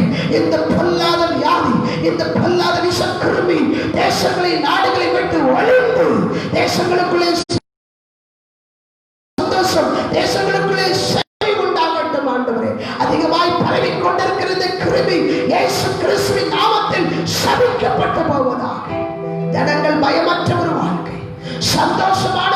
வாழ்க்கை, நிம்மதியான ஒரு வாழ்க்கை வாழும்படி கர்த்தர் தேசங்களுக்கு உதவி செய்யும்படி ஜெபிக்கிறோம். ஆசீர்வதியும் நன்மையான ஈவுகளை ஒவ்வொரு நாளும் தந்து நடத்துவீராக. கனமும் துதியும் மகிமும் ஒருவருக்கே செலுத்துகிறோம். எங்கள் ஆண்டவராக இயேசு கிறிஸ்துவின் நாமத்தில் ஜெபிக்கிறோம் எங்கள் நல்ல பிதாவே, ஆமென். இணைந்து சொல்லுவோம், என் ஆத்துமாவே கர்த்தரை ஸ்தோத்திரி, என் முழு உள்ளமே பரிசுத்த நாமத்தை ஸ்தோத்திரி, என் ஆத்துமாவே கர்த்தரை ஸ்தோத்திரி, அவர் செய்த சகல வாரம் மறவாதே.